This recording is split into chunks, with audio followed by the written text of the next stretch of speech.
Hello everyone and welcome to today's live stream. Today we're going to be watching the second match of the ATP final, or the Nitto ATP finals in Italy. This is going to be an interesting matchup today between Sverev and Berrettini, two heavyweights of the game.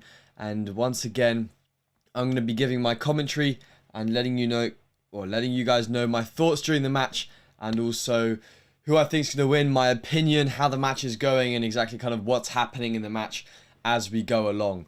I'm going to wait until a few of you guys kind of get here, and then I'll begin to talk through pretty much my thoughts, a bit about each of the players, the head-to-head stuff like that, and how I see this match panning out. I think this will be an interesting one, definitely for sure, because both of these players obviously have had some very good seasons, some very good tournaments, especially. And it'll be interesting to see on this court surface how they both are able to play. Because I was just listening to Medvedev actually talking about how he found that the court was extremely fast. And he was saying that it's about who hits like one good shot first, rather than almost who can build the point and set up the point in the best way. So, yeah, that's pretty much kind of what he was saying, and I think that they're going to be, looking in this match about who's, it's going to be all about who can serve well, who's gonna put the best serving performance in, who's going to have the best serving stats. 60% of you, well, on the fan vote, think Sverev is going to win, but I think it may be a bit closer than 60%. I say 60%, it may be closer. I think it will be closer than a lot of people will think. Thank you, Monica, for subscribing. We've also got the Krejcikova-Pliskova match beginning in 5 minutes, again on the WTA side of things, so you guys can keep an eye on that match as well whilst I'm talking through this one. Yeah, let's have a look at what's gonna happen in this one. Let's see what's gonna go on. Oops, that's fine. So yeah, let's just talk through who I think is going to win. So first of all, I think it'll be Sverev. For me, Sverev is the more overall player in this situation. He's had more experience at a higher level than Berrettini. We obviously saw Berrettini get to the semi-finals in Wimbledon, but we also saw Sverev make the final of the US Open last year, or year before this year. So I think they both have some good Grand Slam experience, but I see Sverev going deep more regularly. He's obviously won more Masters titles than Berrettini. I think he's going in here as a slightly more of a favourite, as you guys have shown. I mean, so for me, I definitely think that it will be an interesting matchup between these two players. Looking at the red group, also they've called it. This is the seed number 3 against the seed number 6, and so the winner, I guess, we'll go and play Medvedev. If the winner plays the winner. Obviously, the other two players in the group, Medvedev and Hurkacz. And so, if you want to progress on to the semi-finals, you're going to have to win at least one match, or I would think 1 or 2 matches. 2 matches. Yes, the winner will get 3. The second place will win 2. So it's important to get a win on the board here to then probably get these two players. I both back them to beat Hurkacz. So I believe that the winner of this one could be one of the semi-finalists along with Medvedev. That would be kind of my prediction and opinion, really, of exactly kind of what would happen. But yeah, let me know your thoughts. I think they're going to be starting the match relatively soon. There was a really long doubles match actually before this one went live. So I think it was I can't remember the exact names of who won it in the end, but it was definitely a long one. We're also trying to get to 20 or 30,000 subscribers by the end of the year, and so it would be greatly appreciated any support that you give to the channel and subscribe. Then you can also comment in the live chat about who you think is going to be winning the match and engage with me like that. Let's set a goal for the stream at the end of this stream to be at least 29,300 subscribers. That would be the rough goal for this evening.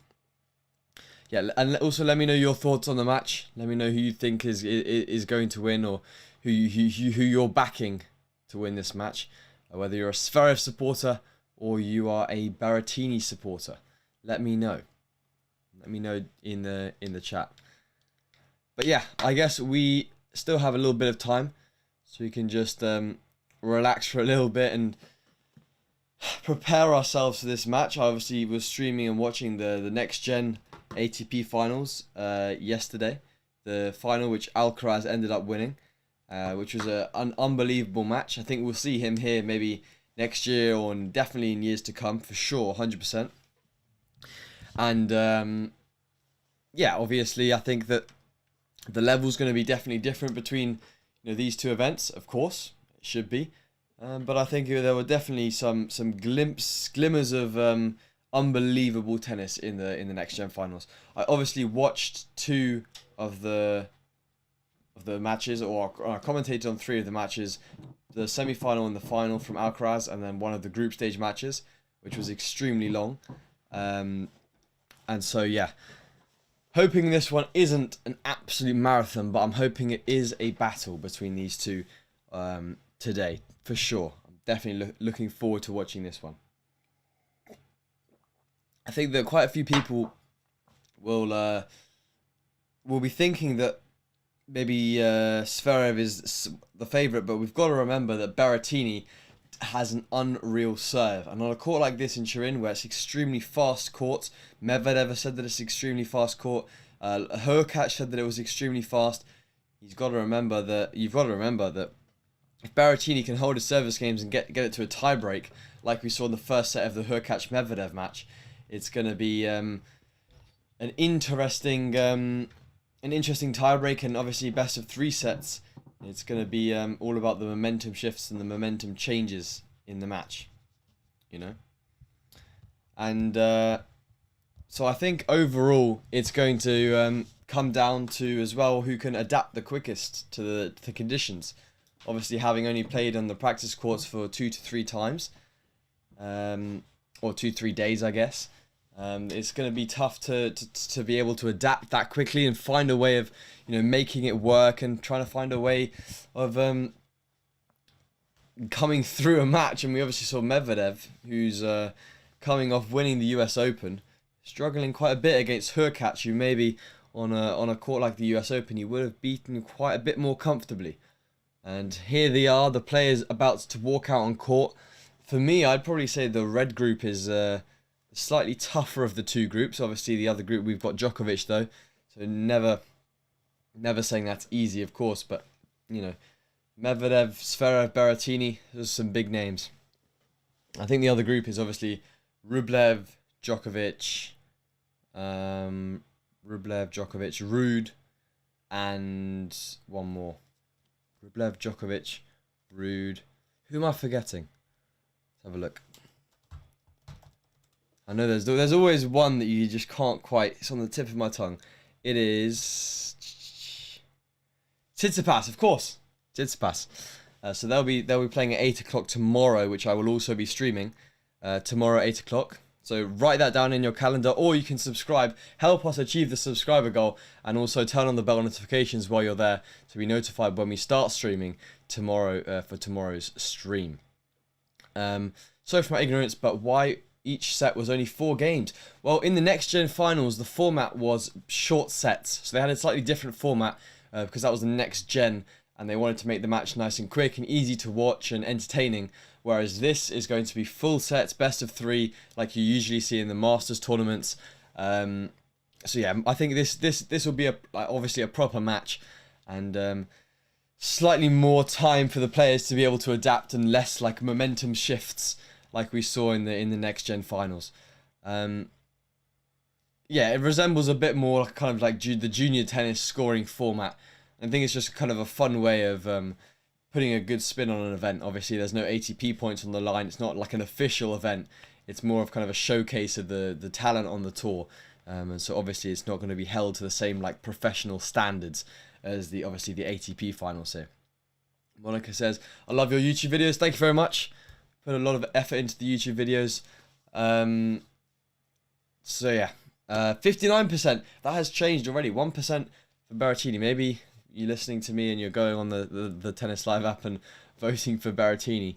as I was talking about how fast these courts are and how fast Berrettini's serve is going to be. And like I said, it's going to be a battle of adaptation. Who can adapt the quickest?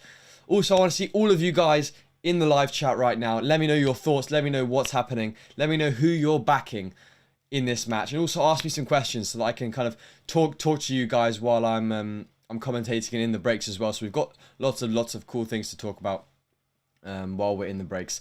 And I'll try and put your names up on the screen here as well whilst I'm answering the questions. I think, yeah, the referee for the match just getting the coin toss underway now. Sverev hasn't even taken the racket out of the plastic. He's still doing that while they're doing the spin or the toss or whatever you want to call it. I can't wait to see you in the next gen finals.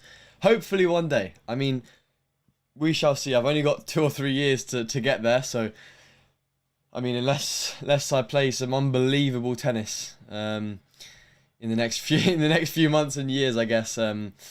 Maybe I'll be going to university though in next October, so probably not going to be playing the next gen finals, but hopefully I'll be at the ATP final someday. That would be a lifelong career goal, I guess. I mean, I think for anyone that would be a lifelong career goal. Obviously having to be top 8 in the world or top 8 in the world for that year. We've also got the Krejcikova-Pliskova match warming up, so you can keep an eye on the score over there whilst they are playing. And obviously the red group consisting of Medvedev, Hurkacz, Sverev and Berrettini. Medvedev beating Hurkacz with 18 games to 14. It was a 3-set match.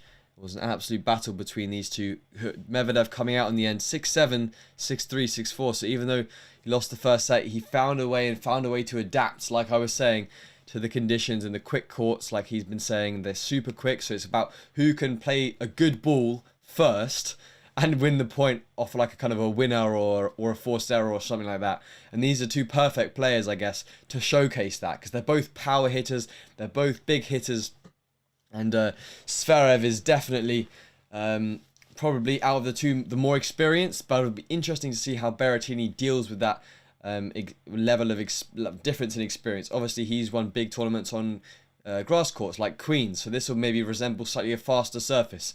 But it'll be interesting to see, obviously, two big servers, two big hitters, and out of the two, it'll be interesting to see who comes out on top today. An indoor hardcourt event right at the end of the year is obviously coming off the outdoor hardcourt, going to be a bit of an adaptation, a bit of a change for these guys. I think, well, they played Paris on the indoor. Neither of these two guys went particularly deep there, but yeah, it's going to be all about adaptation. It's going to be all about willpower. But Sverev went to the semis of Paris, so he's going to have a little bit of experience. But obviously Berrettini didn't get nearly as far. Yeah, let me know in the chat your thoughts. We're obviously going to be starting the match relatively soon, so let's go through the player profiles. First up, we've got Alexander Zverev, ranked number 3 in the world. He is the number 3 seed for this event behind Medvedev and Djokovic. He's 24 years of age, so only 3 years older than some of the guys from the next gen finals. Obviously from Germany, I'm half German, so slight link there, so a bit of favoritism, hopefully not too much. He's 6'6", an absolute giant, as we know. He's obviously, I think that's supposed to be right-handed. Sorry about that. Year-to-date win-loss 55-14, and he's got 18 career singles titles. Definitely very impressive. Now more of the underdog, Berrettini, the seed number 7. He's ranked 9th in the world. Obviously Rafa not playing, so getting bumped up a spot there. And having had some good results so far this year. He's from Italia. He's 6'5", but both absolute giants. He's obviously right-handed, and his year-to-date win-loss is 26-6, an extremely impressive record. We saw him play the Wimbledon final against Djokovic earlier this year, which we did stream. I think it was one of our best streams, actually, of the year. And he has 2 career titles. And now they're head-to-head, 3-1 for Sverev. So Berrettini looking to close that gap slightly on that one. Their last meeting was the ATP Masters of the 1000 event in Madrid in the final, which Sverev won 6-7, 6-4, 6-3. The same score that Medvedev actually beat Hurkacz. But it's going to be an absolute battle between these two, I'm guessing. On hard court, Sverev has the upper hand with a 6-3, 6-4 win in the semi-finals of Shanghai. So both cases, the last meeting and the last hard court meeting, Sverev does come out on top. Can Berrettini pull one out of the bag today in his home country? Have the home fans behind him, perhaps? And yeah, looking forward to watching him, and hopefully, I mean, I'll try and put some headphones on to hear the crowd and the atmosphere in the stadium. People don't like it that much when it is super long. I think you mean the match there.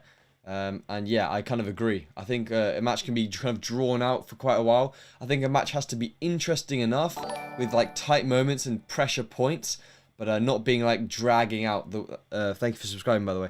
A lot of the matches that become quite boring are like when everyone's holding to love, and then it's just like a tiebreak. That's the only interesting part. Whereas hopefully matches like this will be exciting from the first point. We're about to start the first round-robin match that I'm commentating in Turin, Italy, between Sverev and Matteo Berrettini. Super excited for this one. It's first of many this week, as we're going to be streaming most of the ATP Finals matches. Obviously, I have training in the week, but the evening matches I will be streaming every single day, and we'll definitely be trying to do the semi-finals and the finals of this one, and to see if Djokovic can not only become the world end #1, but also the ATP Finals champion once again. Anyway, Berrettini to serve first from the top end of the stadium. A lot of space around the court. And here we go. Obviously, there's umpires calling the line, so it's not like the ATP Next Gen where it's like an automated line call. But this time it's just the people calling their own, or the linesmen and women calling the lines. Kick serve from Berrettini into the backhand as Sverev gets a short forehand, goes inside in. Great defense from Sverev. Berrettini with a slice through the middle, goes long. Good first point. It's always an indicator of a solid match when you've got a relatively decent first point. Both players looking to be aggressive, it looks like. Both people looking to find a way of being aggressive. They've obviously watched the Medvedev-Hurkacz match, so they kind of know what the strategy is going into this one. Here we go, Berrettini again. Serve down the tee, massive serve. 215 kilometers an hour. I mean, it looked quite a lot faster than that. When I was watching the Alcaraz match, he was serving 220. I think his fastest was 227. Absolute bomb from that guy when you're looking at Berrettini hitting the same kind of level of pace. 15-all. Kick, serve, tries to go down the tee, just goes wide. It's going to be all about the serve this match. It's all going to be about the serve. It's going to be interesting to see which player can find a way of making it work. Serve, kick second serve out wide to Zverev's forehand. Through the middle of the court now. Zverev goes short with the backhand. Berrettini goes slice cross. Zverev goes backhand cross. Berrettini drives it backhand through the middle. Zverev changes the pace up the line. Berrettini scrambling and puts it long. Good change of pace from Zverev. Using the court well already, making Berrettini look slightly uncomfortable. Are you going to show the match on here, or I will not be showing the match on here? I will just be commentating on the match.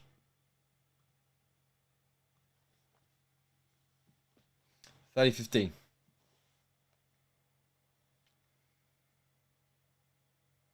He doesn't want to lose the first game. Great serve at the body. Hits an extremely short ball. Does go on the other side of the net. So 30-all. Good defense from Berrettini there.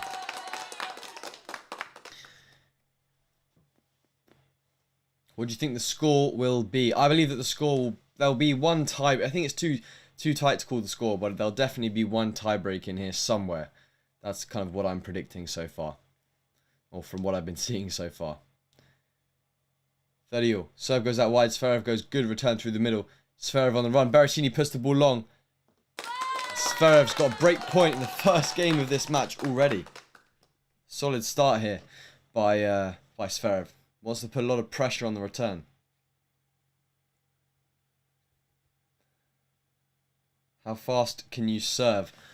Haven't really tested it, but 110 miles an hour, maybe 120 on a good day. Anyway, Berrettini serves Zverev's forehand, puts the ball in. Berrettini goes inside in. Zverev goes down the line, good height. Berrettini goes backhand cross. Zverev goes backhand through the middle. Berrettini goes forehand to Zverev's backhand, who goes high up the line to Berrettini's backhand. Berrettini now on the forehand, goes inside in, stamps on the ball. Good defense from Sverev, being moved around the court, but kind of just going up the middle. Berrettini really hits that forehand cross and saves the break point as we go to juice. And here, I'm not going to be used to them playing out the juice here, because obviously the next gen finals, everything was sudden death, which really helps the match kind of move on and become quicker and quicker and quicker. But this game looking to be a long one already. Juice. I think Berrettini's going to manage to win this game, but he's going to be tested by Sverev, I think. Here we go. First serve. Down the tee, but misses wide. First serve percentage, under 60%, I guess now. Needs to try and keep that above 70 if he wants to be holding with enough with conviction, you know. Kick serve to Zverev's backhand, goes through the middle, good depth. Berrettini goes inside out. Zverev goes short angle cross. Zverev goes back behind. Berrettini on the stretch goes backhand cross into the net. That's a ball he kind of struggles with. The backhand moving. I mean, from this camera angle, it looks like they're kind of hitting the ball quite slowly, actually. And they're looking like they're kind of just rallying the ball quite simply. You've got Yannick Sinner in the stands there, I think, as well.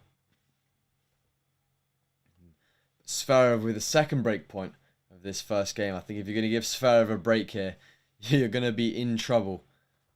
Definitely in trouble. And here we go. Second time. I think he's going to put off a big serve. He does go serve out wide. Zverev misses the return. Another break point saved by Berrettini. That's why you need a big serve. I mean, he's been winning 80% on the first serve. And 63% first serve percentage. I mean, his first game shouldn't be that difficult. But every time he's got into the rally, Sverev has just been kind of out-rallying him and out-maneuvering him in the first game of this match. Serve goes out wide. Zverev tries to slap the return. Ball goes long. First game point for Berrettini now. Zverev just looking to be aggressive on the return, but not every single one can go in.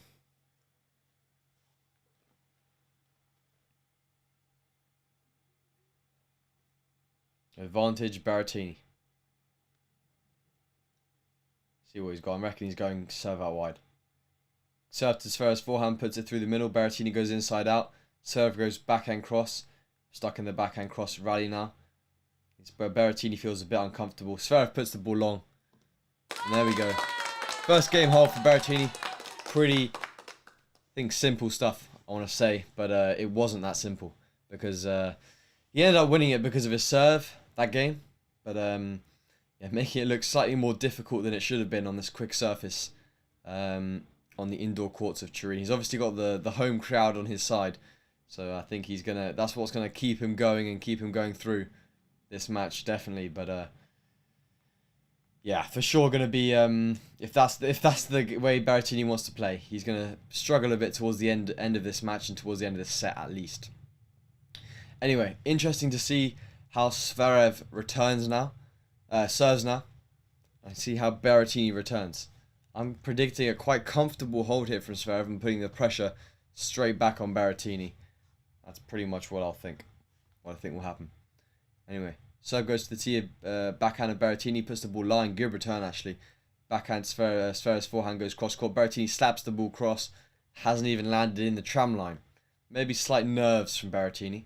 Looked like he's kind of swatting at the ball a bit. I mean, that is his game style, but yeah, looking a bit uncomfortable on the court. Maybe just a bit of pressure. A little bit of pressure. Zverev on serve. Serve down, goes out wide. It's an ace. Solid serve from Zverev. Thank you, Salahuddin, for subscribing. 30 loves Zverev. Interesting to see how Berrettini will respond on this next service game. If he loses this game to love. Kind of like, because it's so quick after you've had a long service game, you're straight back on serve, and that can kind of put a bit more pressure on you sometimes.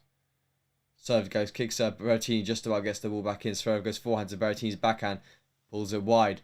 That was an extremely close one. Obviously, they've got line umpires in this match as opposed to the automated calling system that they had for the US Open and the Next Gen Finals.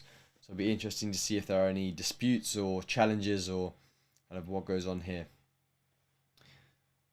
30-15 now. Serve goes out wide, goes long. Be interesting to see on the second serve whether, you know, Zverev's going for more of an aggressive flat serve, or if he's trying to kick the serve with a bit more pace to Berrettini's, or spin to Berrettini's backhand. He does go serve down the tee. He did mix it up. Ace down the tee with spin. Exactly one of the two options that I was thinking. Goes to show that these players have such variation on their serves. They can either go incredibly difficult serve to return down the tee, or kick serve out wide, which players are more used to. But it's that variation that really gets you. Serve down the tee. Berrettini misses the return. And there we go. Pretty straightforward hold from Sverev now on serve. And Misha Sverev looks on. And it's now back up to Berrettini to try and hold serve once again. And he's going to... It's a good way of putting the pressure on. A 2-minute service game straight after a 6-minute service game. And now puts the pressure straight back on Berrettini. Who now has to regroup and just try and find a way of winning enough points on his serve to make Sverev play. Serve out wide from Berrettini is an ace. Exactly what I was talking about. Sverev maybe just about got there. I'm not sure what's going on with the stats here, actually. I mean, Sverev definitely missed, I think, one first serve. Don't know why it's saying 100%. I'm sure that will update later on in the match. Anyway, 15 on Berrettini. Okay, I'm guessing he's going to go down the tee here. Berrettini, you know, he goes out wide, he goes ace. Once again, solid serving from Berrettini. This is what he needed at the start of the match. Maybe he got slightly jittery. I know the first 2, 3, 4 games, you definitely get a lot less nervous. And yeah, the further he goes on, the warmer you are, and I guess the better you're going to serve if you're Berrettini and Sverev, which should be entertaining for us to watch. Serve out wide, Sverev makes a return with good depth. Sverev now goes down the line. They're getting good height over the net here. Cross court, Berrettini goes with the forehand inside out. Sverev goes down the line with the backhand. Berrettini on the defense puts the ball short. He struggles on that defensive ball. Goes slice cross with the backhand slice. Slice cross, ghosts in. Sverev down the line. It's a solid point from Sverev. Berrettini opting with the ghost slice cross. Sverev read it very, very well and just went backhand up the line. Nice and solid, and didn't make the error. And, you know, not something you see every day from Sverev, from Berrettini, slicing and coming into the net. Definitely not his game style.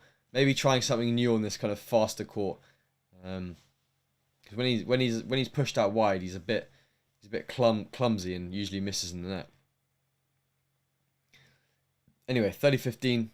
Berrettini still up in this game. Serve down the tee, pushes it long. 77% first serve percentage, so keeping it relatively high so far. Needs to keep it up there. Goes with the kick serve to Zverev's backhand. He's off balance, but great return. Berrettini goes with the slice, misses in the net. And again, Zverev finding a way of just edging himself into this match, edging himself into this game even. And just putting that bit of doubt in Berrettini's head that it's not all easy on the service games. And so far, Zverev having had 2 break points already. And in this game now 30-all. Again, now pressure on Berrettini to hold his serve. And pressure on Berrettini on this point. Serve goes down the tee, tries to go down the tee at least, goes into the net. Big 222 km/h serve. And now he's on the second. Goes kick, Zverev on the forehand, goes forehand cross. Goes long. I would challenge that if I were him. That was extremely close. A costly error from Zverev there. I mean, returns on the forehand side from Zverev, usually pretty strong, but when he's going cross court, it's not one you want to miss. I mean, I'd definitely be going to Berrettini's backhand, seeing it's by far his weakest shot. Anyway, Berrettini, serve out wide, Zverev goes cross court through the middle, Berrettini goes inside in, Zverev cross court with a forehand, Berrettini shanks the ball, and once again we come to juice in this game. Berrettini looking like he's struggling on serve, and all this means is that eventually he's going to concede a break point, and eventually he's going to get broken, which will obviously make it extremely tough to break back and get back ahead in Zverev service games, obviously. Juice now. Obviously, we've got the Zverev putting some debris off the court. We've obviously got the Krejcikova-Pliskova match Krejcikova has taken an early break in the WTA finals, which is obviously happening at the same time. But all eyes on the ATP finals now. Second serve. Serve goes out wide. Sverev goes forehand cross. Makes a return this time. Now goes backhand cross. Neutralised well for this point. Berrettini drops a slightly shorter ball. Sverev switches up the line. Berrettini on the forehand. Berrettini on the slice goes cross. Sverev on the backhand cross. Sverev just looking a lot more comfortable with the movement at the moment. Berrettini with a drop shot goes into the net. And Zverev's got a third break point of this match. Another opportunity to go ahead once again. But I'm sure Berrettini will find a way of producing a solid serve. I mean, he went for this soft hands on that last point. Looking like he's just, pointing to his head is not the best idea. Looking like he's making some hasty decisions,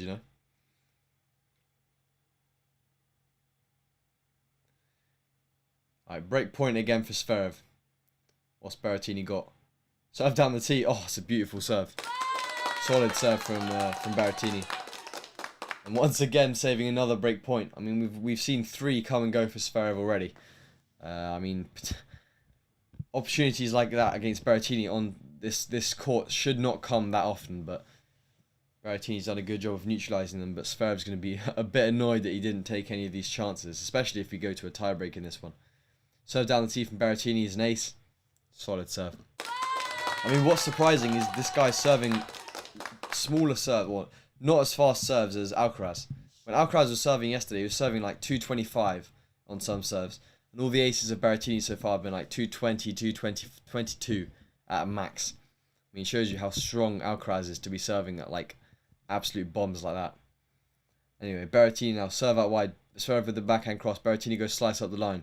Sverev with the forehand cross gets a net call. Berrettini scrambling, runs up and puts the forehand cross away.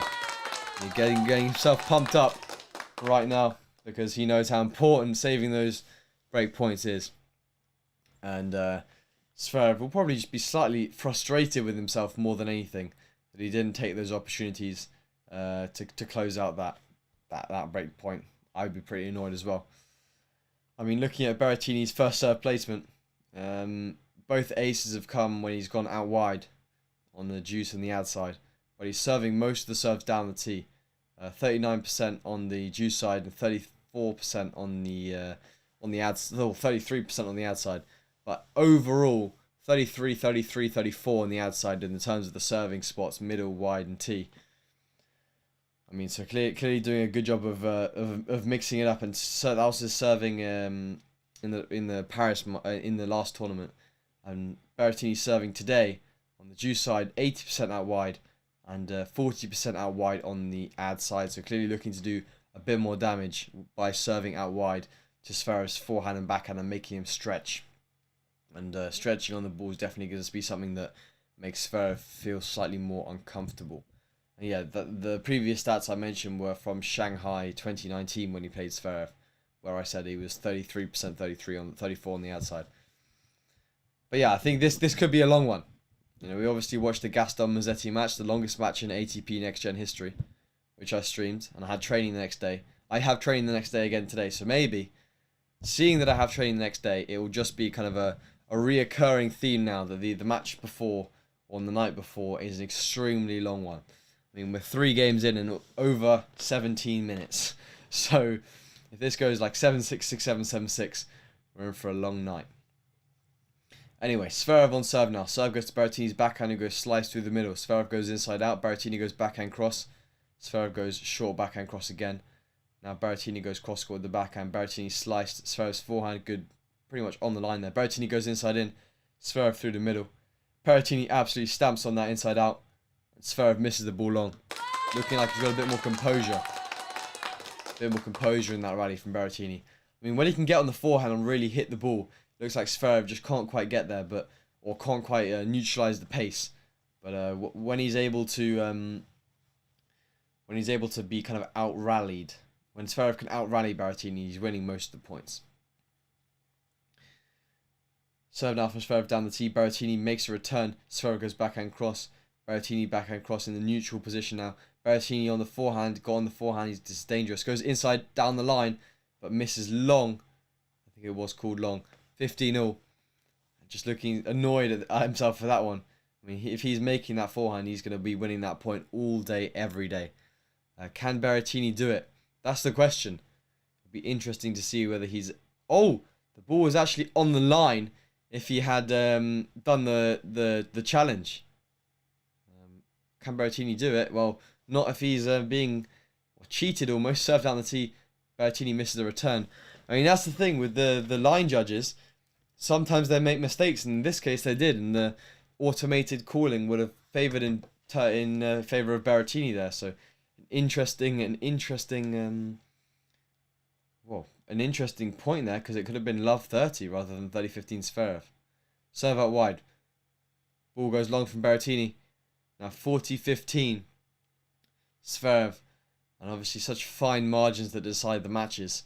And you have to hope that you get the good calls at the right times in a match like this. But again, Sverev super confident on serve. I wouldn't have backed him to lose a service game anyway. Serve goes that wide, but misses a forehand. Looked like he was slightly out of position there. When he serves, I mean, he's standing about 1 meter, 2 meters inside the baseline. So if Berrettini can put the ball on his shoelaces with some good pace, it's going to be difficult for Sverev to kind of redirect that ball, or at least like kind of change the direction of it. 40-30. Serve down the tee, just goes long. It's going to be interesting to see. Gabriel says, can Berrettini take it to 3 sets? That is the question. It depends. We'll have to find out. Kick serve from Sverev. Berrettini goes backhand cross. Sverev goes backhand cross court. Berrettini with the slice. Sverev with the forehand goes inside out. Berrettini down the line. Pushes the ball long. And again, not going to challenge that one. But Berrettini can just find a way of winning a few points on Zverev's service games. He's got a much higher chance. Whereas... obviously, look at the way it's looked so far. It looks like Zverev's been a lot more comfortable in the Berrettini service games rather than the other way around. Apparently, I've just been told that the subscriber count is no longer working. That's not what I was supposed to click. Sorry. So I've just changed it to that. We are actually on 29,301 subscribers. So we did hit the subscriber goal already for the live stream. I'm going to try and get it up on my computer so that I can at least kind of read out what's happening with that. Yeah, sorry about that. We've had some problems in the past with that as well. So not ideal, of course, but I'll kind of read it out.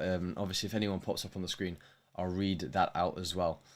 Berrettini with the second serve now. Zverev's forehand, who goes cross-court. Berrettini goes back cross. Zverev goes cross-court again. Oh, that's a great angle from Berrettini on the forehand. Runs around, hits forehand inside out. Not enough width, though. Goes back to Zverev's backhand. Zverev really on defense. Berrettini with a drop shot, but gets it in the net. Good scrambling from Zverev there to win that point. Did a really good job in that point. Whew. That was an interesting one to scope kind of how tight Berrettini is, because you can kind of tell by how many drop shots they're hitting and how well they're hitting their drop shots. So yeah, we're currently on 29,302 subscribers. So I'll update you guys, and if you subscribe and comment in the live chat that you subscribed, I'll read your name out as well. 15 off Sverev. Serve goes down to Zverev's backhand. Then Berrettini runs inside out. Oh, what a forehand! That's a solid shot. That's what he was going for. And the other shots, he was just not putting enough width on the ball. Whereas now he really went for the line on that last shot. He's got quite an extreme grip. So he's going to be able to produce a lot of spin, which on this court maybe won't help too much. But it'll allow him to dip the ball in and kind of hit the ball harder, I guess. 15-0. Here we go. Serve from Berrettini goes down the tee. It's called wide, but he's going to challenge. It was very, very close. It was kind of curling in from an angle. I think it's called wide. Berrettini's not challenging. He doesn't really fancy challenging anything at the moment, really. Maybe he's saving them. Kick serve to Zverev's backhand goes through the middle, quite short. Berrettini with the backhand through the middle. Zverev obviously going to Berrettini's backhand, who misses long. And Zverev finding ways of getting a foothold in Berrettini's service games now. Just by playing to the backhand and just making it difficult for Berrettini. He's not very good on the defensive positions, running side to side. And looking at second serve points one, Berrettini only at I think 14% that was. Not a great statistic. Serve down the tee from Berrettini. Short forehand. 1-2. 1-2 punch. Perfect from Berrettini. Really, really good work. And a solid effort there. But Sverev not able to put enough depth on the ball to do any sort of damage. 58% now, I think, Sverev. So more and more Berrettini fans voting on the fan vote up there. And the 160 km/h winner speed showing that this guy is not short of pace and power. Not short of pace. Power of shot. Goes for a big serve down the tee, but does miss in the net.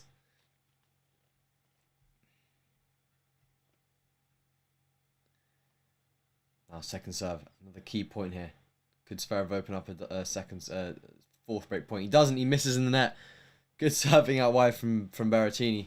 Sverev looking frustrated at that one. Hi man, are you playing ITF level yourself or just LTA tournaments? I'll be playing some futures tournaments next year. Or in the coming year, and a few like LTA British Tour events, just kind of to practice and to prepare myself, I guess you could say. 40-30 Berrettini, chance to go 3-2 up in this opening set. Goes big serve out wide, Sverev makes a return cross, Berrettini goes slice up the line, Sverev goes down the line, but Berrettini makes the drop volley and closes it out and goes 3-2 up after 5 games of this first set. No breaks so far, but chances from Sverev. Definitely chances from Sverev. So yeah, I mean, all to play for. Definitely all to play for. And it's obviously a longer format than what we have been watching previously at the Next Gen Finals.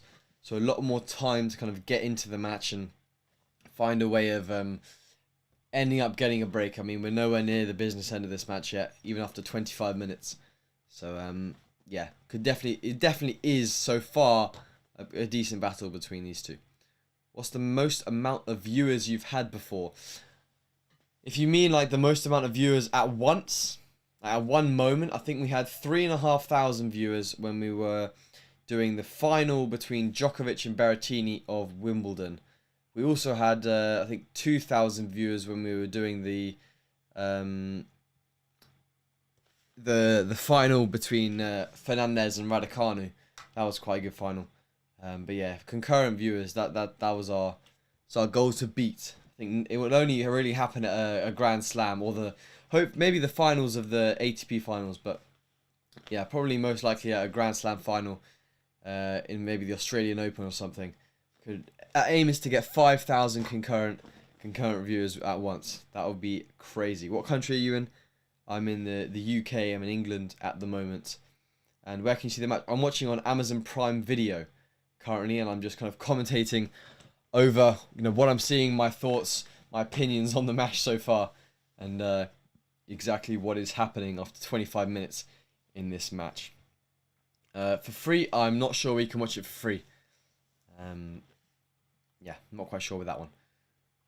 Anyway, 2-3, Sverev to serve. Big serve out wide's an ace. 4th ace of the match so far. I apologise that the statistics down here are not working, or slightly delayed at least, because Sverev definitely has missed first serves. So yeah, I'm not sure why that's not updating. Serve from Sverev goes down the tee, misses wide. So there we go. It should come up that he's missed the first serve now. We'll see. Second serve for Sverev. Opting with the kicker, goes to Berrettini's backhand, goes cross court. Sverev goes down the line with the backhand. Beautiful shot up the line. Goes 30 love up. He wants to have some relatively easier service games now because if you're dragging the service games out, it's going to be difficult to get a good rhythm on serve and feel confident with your first serve. It's going to be more, you're going to be playing a lot of first serve points and second serve points, but you're not going to be doing a lot of damage and getting easy points. Thank you, just Tendra, for subscribing. As Zverev hits another ace down the tee and solidifies a 40 love service game so far. Could it be a game to love before we go 3-all in this match? Yes, yeah. So as you can see, the stat is for Sverev on serve is not working there, but I'll read the stats at the end of the set from the Prime monitor. Here we go. 40 love. I reckon he's going to Berrettini's backhand side or a slice up the tee. He goes to Berrettini's backhand side with a kick, but it's called wide. I reckon Zverev's gonna. I think Zverev's gonna challenge that one. Let's have a look. Is he? Yes, they're waiting for the screen. Here we go. Let's have a look. Ball was called out and is out. I mean, if Berrettini would have challenged that one earlier, he would have been 30 love up in Zverev's service game. You know. Anyway, 40-15 Sverev. He's still got a comfortable lead in this game. I wouldn't be worried if I were him.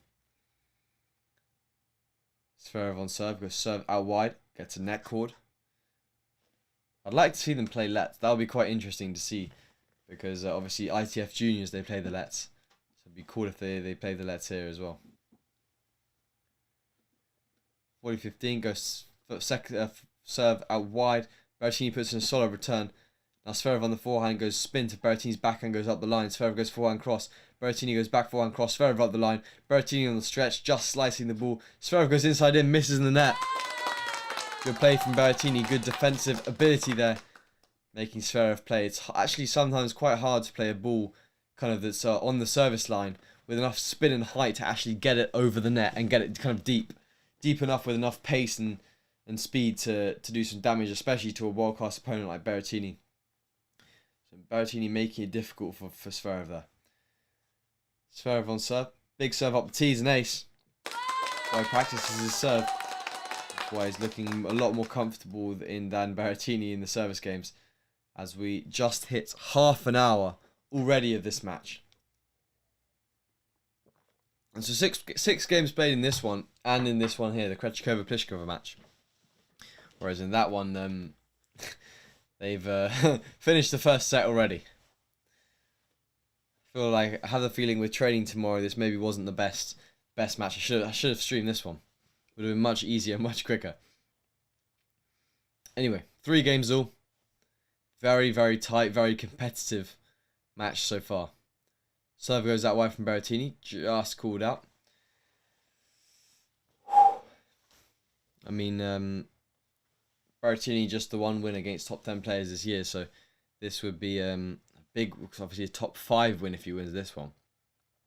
I think any win you get here at the ATP finals is also worth quite a few ATP points, so put you in a good position for the Australian Open next year, or next season, I guess. Anyone that does well or goes quite deep will have a good draw, hopefully, in that tournament. Second serve from Berrettini goes kick to Zverev's forehand, goes inside in. Goes cross court into the net from Berrettini. Good point from Zverev. Again, just not looking 100% comfortable. But you don't have to be. You don't have to look comfortable. You just have to be winning points. And that's the main thing. And that's what Berrettini's been doing, especially on serve.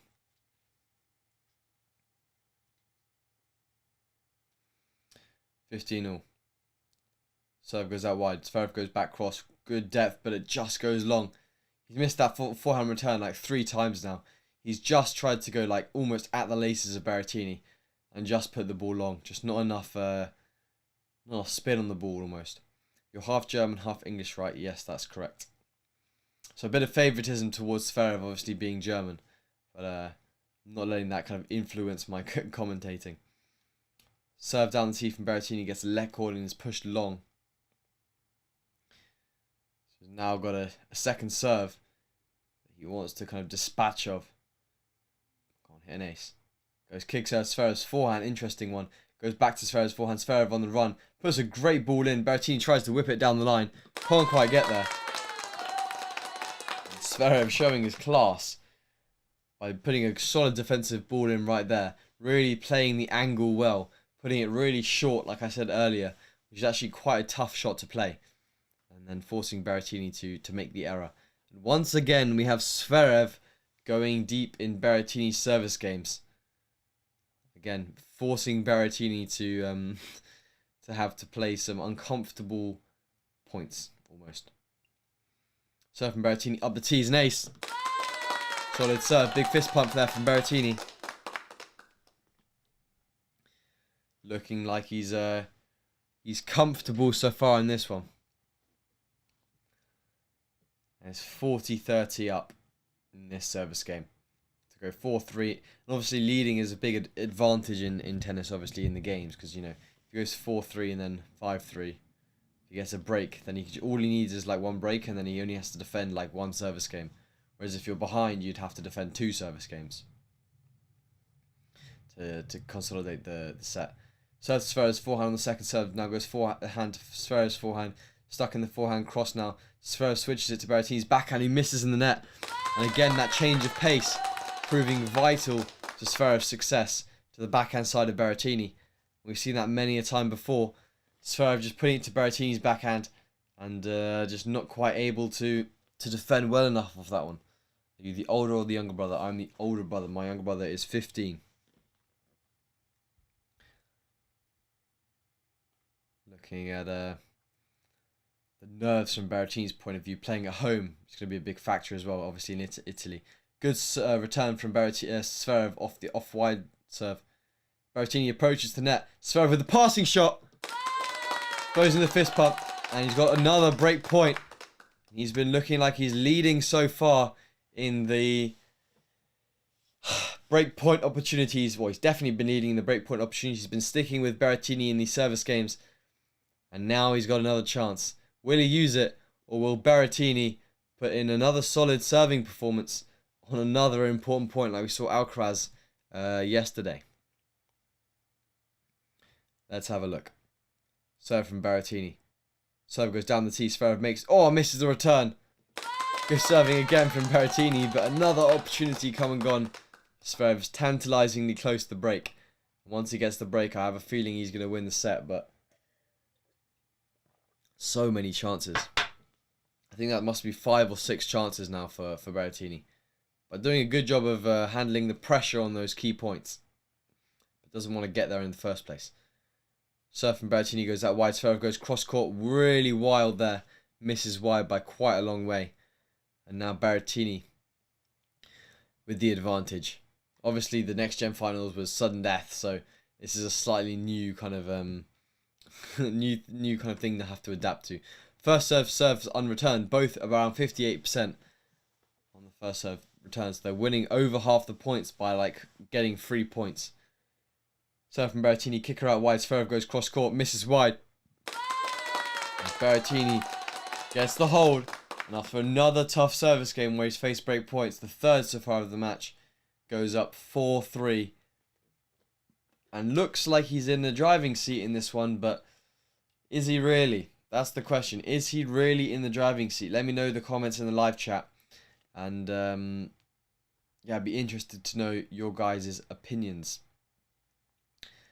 Obviously, I think it's going to be difficult for Berrettini to hang on this long when he's struggling so much in these service games, because eventually Sverev is going to get a point. Eventually Sverev is going to convert a break point.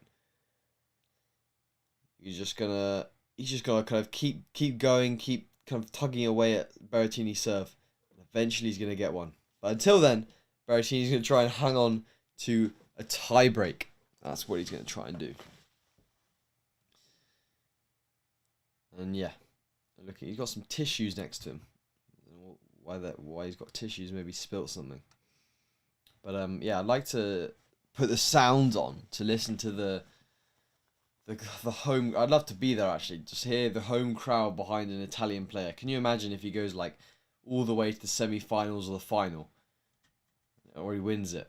I mean, it'd be crazy in Italy. Italian fans, obviously heavily into tennis. Yannick Sinner's actually watching with Riccardo Piatti, or Piatti, from the Piatti Tennis Academy. Obviously not being too far away from the actual venue itself. 37 minutes in, and we've played 7 games. So extremely tight fought battle between these two so far. Hopefully only more exciting tennis to come. Here you go, Sverev to serve to remain in contention for this first set. New balls as well, obviously, after 7 games. So now it's going to be tough on serve to get broken. Serve from Sverev goes out wide, an ace. This is what you're going to see with the new balls. A lot of quick, easy, cheap points won on serve. Obviously, the ball's going to be a lot faster, especially in this fast surface. We're going to see quite a few more aces, I believe, as well. 6 aces from Sverev already, so clearly a strong serving performance. It's over 1 ace, or 2 aces a game, pretty much. I mean, if you're hitting 2 aces a game and winning that many free points off the serve, you're going to be doing something right, basically. Kick serve to Berrettini's backhand, goes high with spin, pushes the ball long. Another unreturnable or unreturned serve. Not really making Sverev work in his service games. That's been the key difference between these two. Zverev's been pushing him, making him stress, and Berrettini's been giving him a chance to get off the hook. Serve down the tee just goes wide from Zverev. 225 kilometers an hour. I'd like to see someone go 230. I want to see an absolute rocket. Kick serve to Berrettini's backhand. Pushes it to Zverev's forehand. Goes cross court. Berrettini on the stretch. Pushes it long again. 40 love. A much more comprehensive service game here for Zverev. He's going to be wondering to himself, why haven't I had this sooner? You know. And second serve points won. 71% for Zverev. And 21% for Berrettini. So on this, or 18%, sorry, for Berrettini. So much more comprehensive second serve performance as well from Zverev. Serve goes out wide. Berrettini can't quite get there. And it's game Zverev. 40 minutes in, and it's 4 games apiece. Now this is getting to the business end of this set. If Zverev can get a break here, he's going to be serving for the opening set in this match. I believe the first set is going to be vital for Berrettini if he wants to win this match. I don't think he'll be able to come back from 1 set to love down. Serve down the tee, goes into the net. He's got to win this game comprehensively. At least take it to a 7-5. Here we go. Second serve. Goes to Zverev's forehand. He goes cross court through the middle, actually. Good depth. Now goes to short backhand. Goes cross court. Played it slightly off balance. Zverev goes inside out with the forehand. Berrettini just chiseling the slice. Just in the same pattern of play. Zverev goes inside out. Berrettini with the backhand cross. Now Zverev goes backhand through the middle. Berrettini slaps the forehand. Wow. And it hits the floor before it hits the net. That was an interesting shot. I don't think I've seen that in a while. Tries to go forehand cross. And literally just misses the ball almost. It's a bit weird. But love 15, once again, I mean, that was staggering. That you'd barely ever see the player hit the ball and it will bounce before it hits the net. You've got to really do something special for that to happen. Serves to Zverev's backhand, makes the return, making him play. Zverev goes slice up the line, keeping it low. Berrettini goes whip banana shot. Solid point from Berrettini. Makes up for that. Makes up for that bad error of judgment earlier. With a brilliant banana shot there. With the forehand to Zverev's backhand. And here, 15-0. Doesn't want to let Zverev get into this game too easily. Because that's never what you want. See if I can put a headphone in here to listen to some of the match audio. For this one. Just connect my AirPods. There we go. Nice. There we go. Cool. 30-15 Berrettini. It's a solid point. Once again. Making Sverev play. But 42 minutes in. 8 games in. I mean, I think Berrettini's looking like he's just playing with a bit of pressure and a bit of nerves in him at the moment. He's just not looking as comfortable as I believe that he could look. But now thank you, Catherine, for subscribing. He's now 40-15 up in this service game to go 5-4 in the first set of this match. First serve goes out wide, just called out. 15-0 was an amazing shot.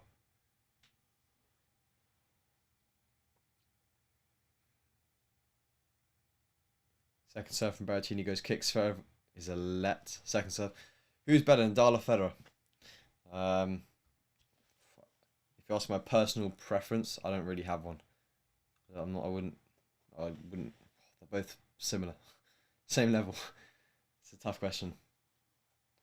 Answer on demand. Serve out wide from Berrettini. Sverev goes back at a forehand cross. Sverev goes up the line. Berrettini with the forehand. Sverev puts the ball up the line. Berrettini goes cross court. Just puts the ball long. Again, an error on the backhand side, causing costly for Sverev. For Berrettini. Turn up the volume a bit. 40-30. Berrettini now needs to hold on here with a chance to go one game away from the set. Take a lot of pressure off if you know you're at least going to 5-all and serving for a chance to go to a tiebreak. I think a tiebreak will be very very telling of who's got the better pressure management. Berrettini with a big forehand inside out. Sverev just about gets there. Berrettini goes inside in. Sverev somehow gets there but puts the ball in the net. And Berrettini holds by absolutely bossing that point and goes 5-4 up in the beginning of this set. And he leads 5-4 to 44 minutes. I think we could have a tiebreak on our hands. I think we definitely could see a tiebreak on our hands here.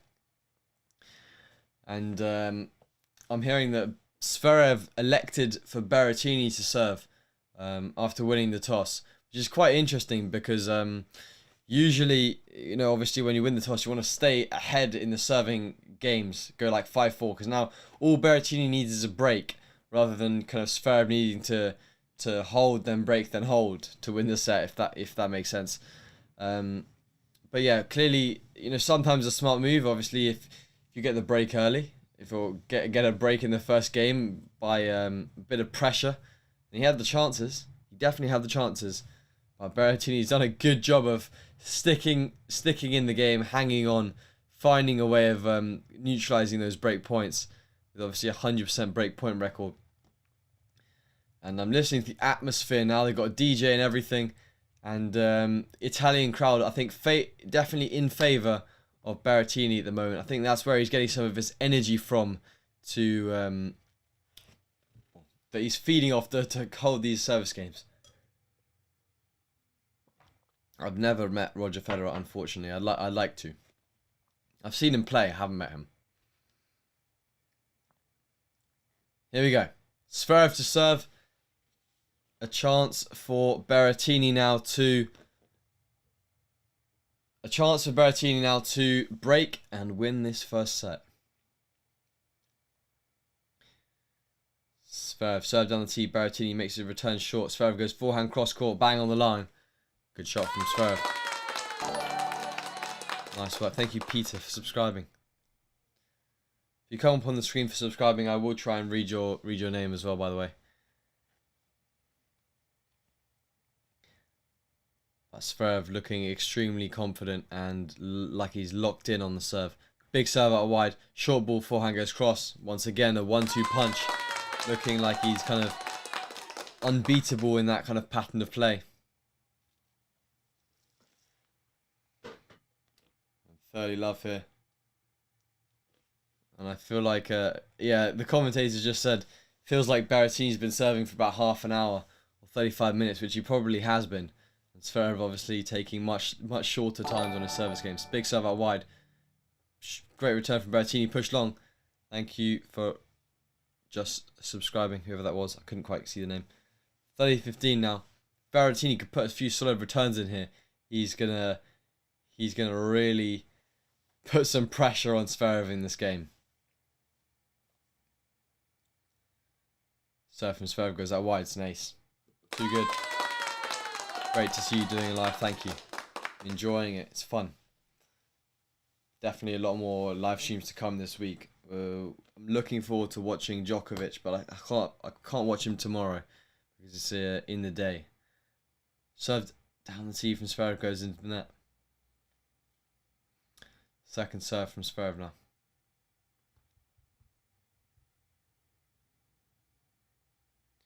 Goes kick. Berrettini's backhand goes up the line. Sverev goes cross court with the backhand. Puts it long. 40-30. Sverev needs a solid serve on this one. What's your favourite football club? I don't really follow football that much. Support Chelsea in the UK. But very loosely. Loosely follow the results. I'm not too bothered. 40-30 Sverev. Chance to equalise at 5-all. Serve out wide. Berrettini makes a return. Short ball from Sverev. Surely goes inside in. Berrettini gets there. Sverev puts away the easy volley. Game Sverev. Thank you, Anton, for subscribing. Game Sverev. And he's equalised at 5-all in this opening set. And all is still to play for. And we maybe will have a tiebreak on our hands. But it depends. Berrettini's had some seriously long service games, so we'll see if he can serve this one out. I wouldn't put it past him to get broken here. Definitely not. Anyway, Berrettini on serve. Serve goes to Zverev's forehand. He goes through the middle. Berrettini goes back cross. Zverev goes up the line. Berrettini on the backhand on defense. Zverev goes short forehand to backhand to Berrettini's backhand. Now he's got an inside out. Berrettini goes backhand cross. Good depth. Zverev up the line. Oh, just called long. I would challenge that. That was extremely close. He's looking at his box, who's in line with the...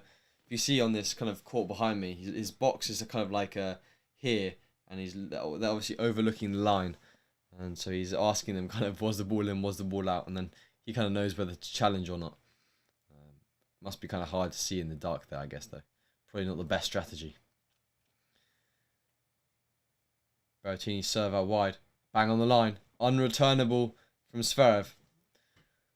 Good serving. Berrettini needs at least 1 or 2 service games where he feels like he's not having to do all the work. And obviously, if he's 2 points away from minimum a tiebreak. I believe that we will have a tiebreak. It was obviously a tiebreak in the first set of the Hurkacz-Medvedev match. So maybe it just takes both these players to get accustomed to the surface a bit. Serve goes wide from Berrettini.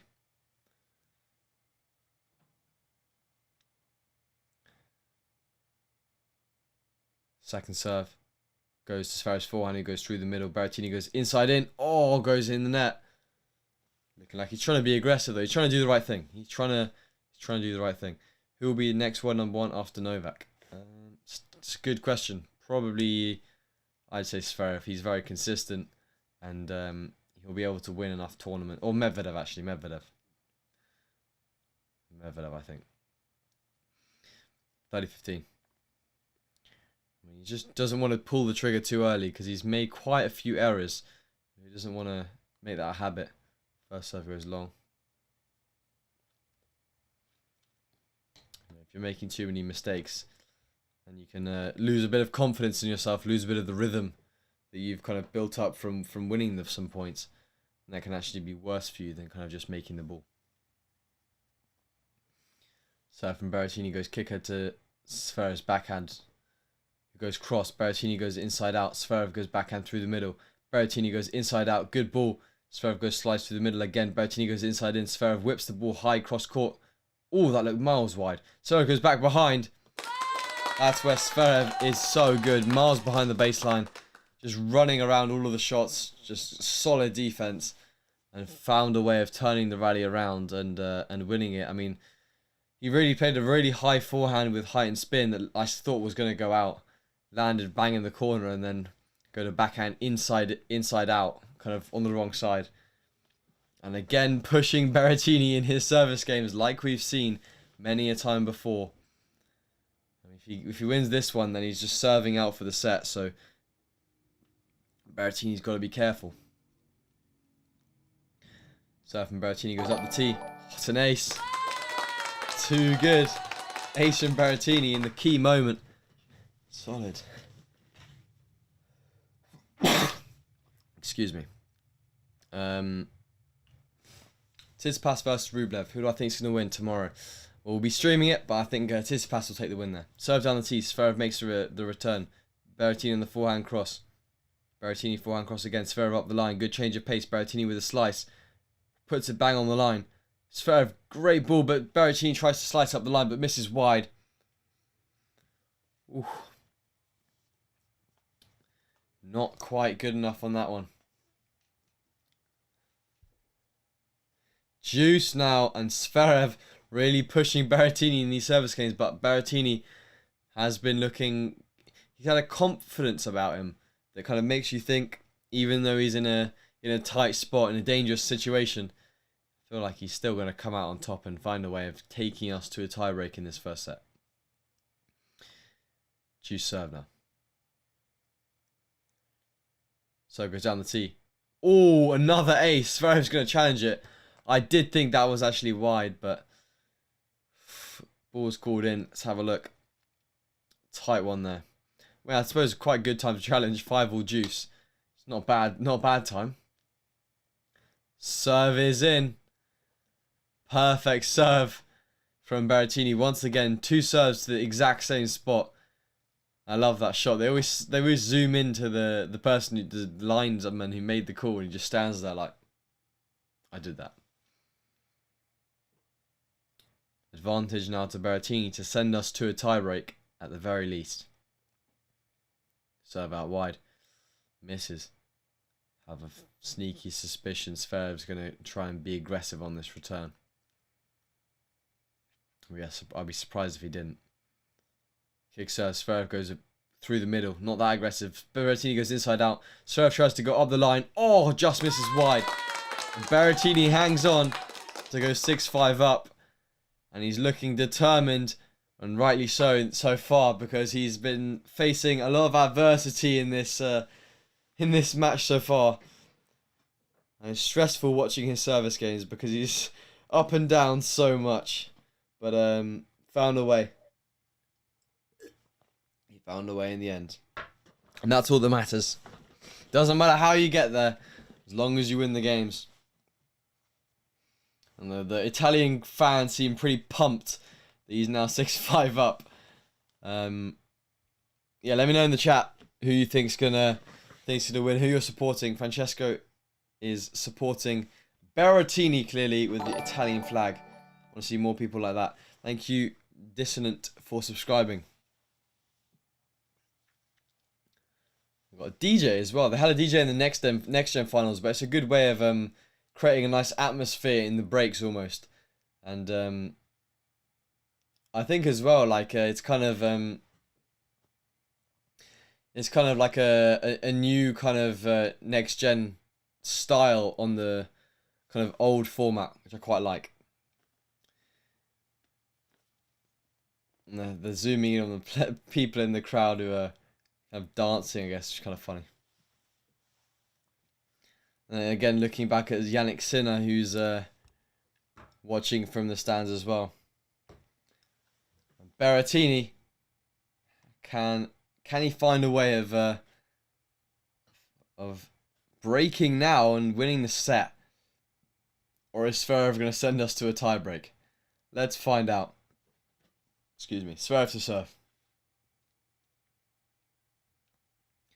Sverev goes serve to Berrettini's backhand, puts the ball up the line. Berrettini, as Sverev approaches the net, Berrettini with a passing shot goes up the line. He passes, and the crowd goes crazy. And you see in the crowd, they're all standing up. Atmosphere is definitely electric in favour of Berrettini, and Berrettini really, really whipping that forehand up the line. And he's now 15-love up. Let's see if he can provide a few more of those forehands. I mean, it's only the 8th point, apparently. Berrettini is one on Zverev's serve. But what more important of a time than this? Zverev serve down the tee. Berrettini makes a return. Zverev on the forehand cross. Berrettini goes forehand up the line. Really good depth. And Zverev misses in the net. And he's really getting himself pumped up now. 6-5, 30-love. Really using the home crowd to his advantage.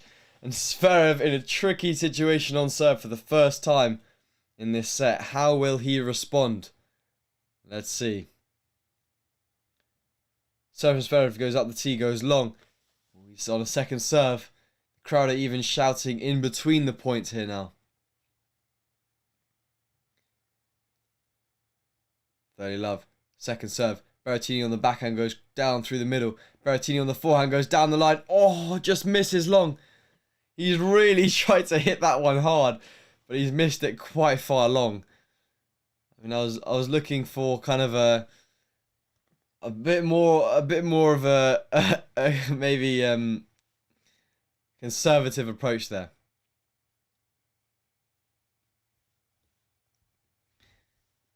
Very love. Sverev goes serve up the tee. Oh, it's an ace. That's too solid. Too solid.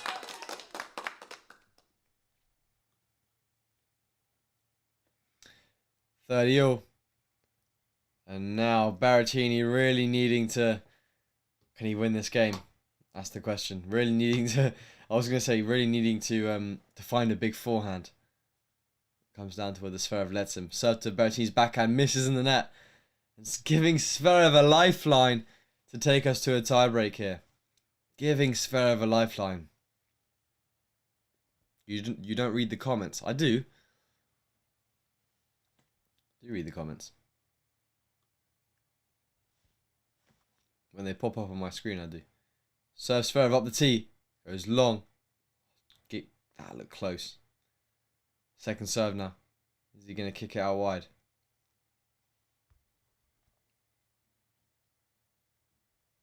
Serve to Berrettini's forehand. Forehand from Berrettini goes cross court. Sverev goes, oh, shags the ball. It's juice. Sverev looks slightly annoyed at that one. Giving Berrettini another chance in this. It's juice.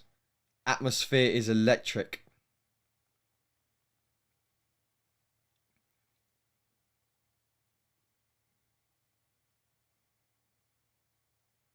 Here we go. It's juice. Serves up the tee. Berrettini slicing the return. Sverev inside in. Berrettini with the forehand cross. Sverev goes up the line. Berrettini with the slice cross. Sverev goes slice to Berrettini's forehand. Goes inside out. He's wrong-footed Sverev.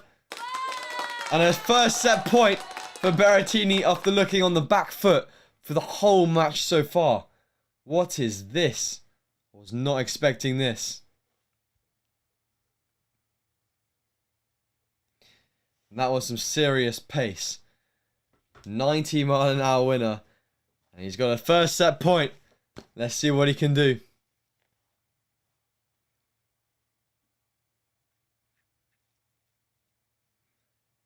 Serve from Sverev.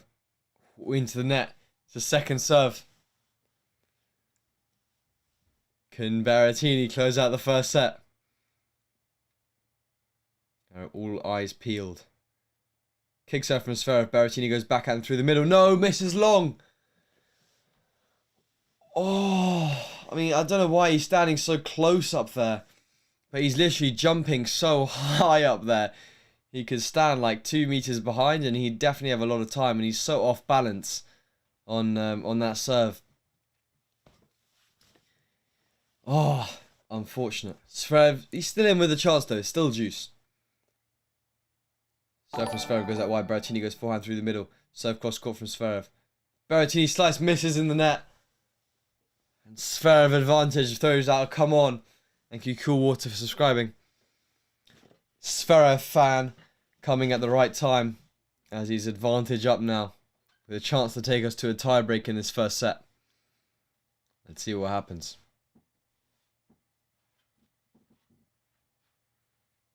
Serve from Sverev. Goes out wide. Berrettini chipping the return. Sverev with a drive volley. Oh, misses wide.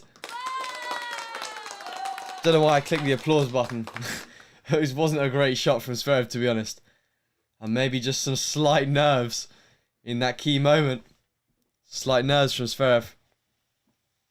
I'm sorry, by the way, that the live subscriber count is broken, but we've hit 29,300 subscribers during the stream. Let's see if we can get to 29,400 during this stream. Anyway, back to juice. Serve down the tee from Sverev. Berrettini makes a return. Sverev goes backhand to Berrettini's forehand, who goes cross court. Sverev up the line to Berrettini's backhand, goes cross. Sverev goes backhand cross. Berrettini goes inside in. Sverev on the run. Good defense. Short ball. Berrettini goes cross court. Inside out. And plays a winner. And Sverev is challenging the call. The Italian crowd is absolutely getting so pumped up. But Sverev clearly feeling the pressure of Berrettini's forehand because he's not quite doing enough damage to keep him back. Let's have a look. It is inside the line for sure. The call stands and it's a second set point for Berrettini. After being down the whole set, 57% of people thinking Sverev is going to win. Can Berrettini get the first set? So goes out wide. Goes out wide. I think there was a call from the crowd there, maybe. And he keeps asking the umpire if the ball was in or out. I mean, he can challenge. Let's have a look. Serve was out. What is Berrettini doing? The serve was out and Berrettini could have challenged it. What is he doing? Juice. Serve goes down the tee. Berrettini missing the return. I mean, it's so frustrating. 2 times now. Berrettini should have got the point. Or at least, in that case, got a second serve. I don't know why he's asking the umpire, was it in, was it out? I mean, he has challenges. Just challenge the ball. And find out. Zverev's been able to do it. I think at this point, you know, they're going to reset after the set anyway. Serve from Zverev goes out wide. Berrettini's missing the return. And we're in a tiebreak after a mammoth game. The first long game for Zverev, having seen break points. And now I think it's pretty even. I was favouring Zverev to win the tiebreak, but now Berrettini really firing up. Thank you, Mariana, for subscribing. Anyone new, let me know in the chat who you think's going to win this one. Who is going to take the opportunity of a tiebreak here? And who are you supporting? Let me know in the live chat right now. And thank you again to anyone that's subscribing during the stream. It really helps support the channel. Helps motivate me as well, on top of all of the tennis and stuff, to keep putting these live streams out for you guys and keep producing videos for you. And here we go. 6-all. Serve from Berrettini goes up the tee. Oh, it's a very, very good serve. Not an ace, but making Zverev play. Or making Zverev miss the return, sorry. It's 1-0. I mean, both of these guys need to be winning all points on serve. Don't give the opponent any mini breaks. Definitely what you don't want. Here we go. Both similar tiebreak records as well. Both 120, lost 10 for Berrettini. 122 for Zverev, lost 11. Very, very similar. Could not get any tighter between these two. As they're stuck in the slice cross battle, Sverev goes backhand. Berrettini on the forehand goes inside out. So dangerous, that forehand goes inside in. Good depth. Short forehand from Berrettini. Whips it cross court. I think it was called out. But Berrettini looked like he was throwing a fist pump. But there's been an overrule from the chair. And Zverev's now going to challenge it. Change the score to 2-love, but let's have a look. Boy, yeah, ball was wide. And the call is overturned and it's 1-1 rather than 2-love now. It's Sverev on serve, and I mean, that's tough when you thought you've won the point on the forehand. And now you got to deal with 1-all. Anyway. No one's broken serve yet. Thank you, Mark, for subscribing. Serve from Sverev goes out wide. It's an ace. Solid serving from Sverev in the key moments. Any ace in a tiebreak deserves an air horn. And again, 2-1 now.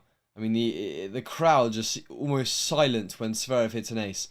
But when Berrettini wins any sort of point, the crowd literally is electric.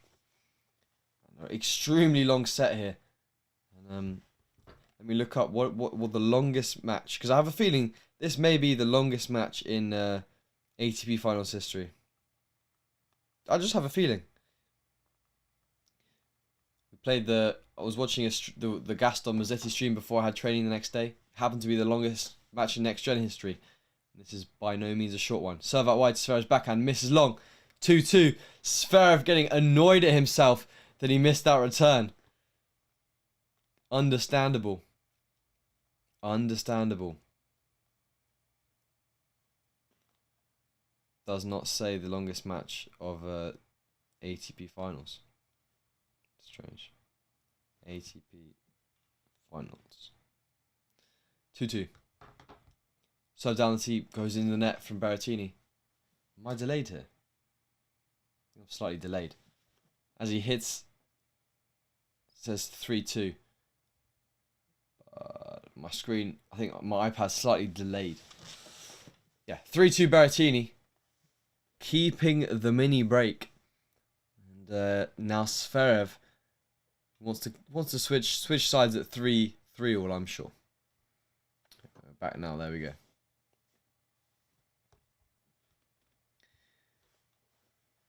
Here we go. 3-2 down. Big serve out wide. Berrettini misses and he's challenging. He is going to challenge this one. If this is in, he's lost the point. If it's out, then he's going to get a second serve. But at least he's challenging this one. It is out. Oh, by quite a bit. So now he's got a second serve on this one. Maybe he's going to back himself a bit more in the challenges here, because every time he has challenges, obviously he's got it right.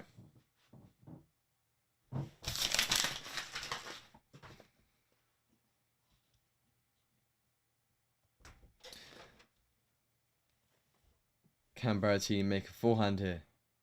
He does. Sverev goes to Berrettini's backhand, who goes cross. Sverev goes up the line. Berrettini whips it cross court. Sverev goes forehand up the line. Berrettini goes slice cross. Sverev goes forehand cross. Berrettini inside in. Sverev puts the ball on the line. Crowd thought it was going to go long. Berrettini with the slice. Sverev with the forehand goes back to Berrettini's backhand. Comes into the net. Short volley. Berrettini on the run. Goes down the line. Was it in? He goes like a banana shot with the chopper grip. I think it was called in. It was called in. And let's see if this was in. That was, what a shot. Let's see. Oh, it is. What a shot from Berrettini. Down the line, passing shot winner with a chopper grip. What a shot. And he's leading with a mini break now in this tie break. And deservedly so after a solid performance. Thank you, Lulu, for subscribing. Here we go, 4-2. Serve from Sverev goes out wide, goes long. What's he got on the second serve?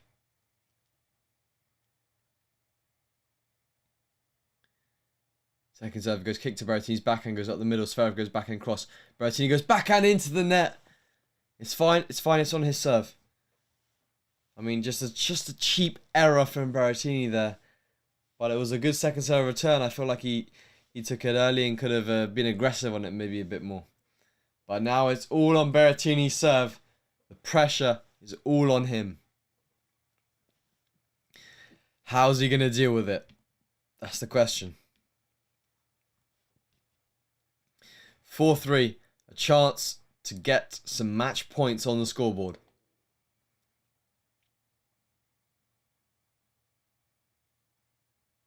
Berrettini serves up the tee, goes a centimetre long, literally a centimetre.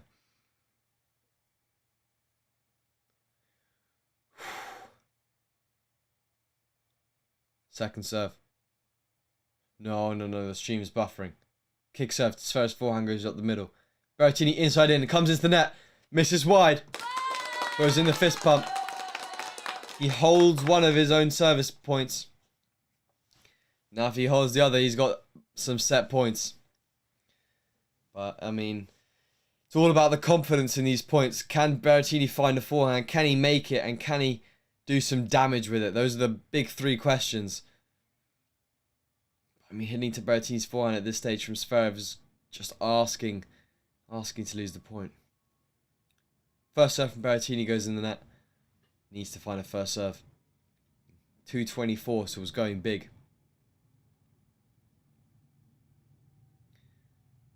Goes now with the second. Kick serve. Zverev's forehand goes cross. Berrettini goes back to Zverev's forehand. Goes cross court again. Zverev goes cross. Zverev goes cross again. Berrettini goes forehand cross. Zverev goes up the line, changing up the pace. Berrettini with a slice. Zverev goes backhand cross. Berrettini goes inside out. Zverev goes back cross. Berrettini goes inside in. Zverev down the line with the forehand. Berrettini a good angle with the backhand side. Good defense from Zverev. Berrettini misses up the line. Good defense from Zverev, but just a miss from Berrettini. And giving a mini break back and giving Zverev now the chance. he wins these next 2 points on serve for a set point of his own. Just a good defensive ability, and Berrettini just ending up getting a bit impatient in that last rally.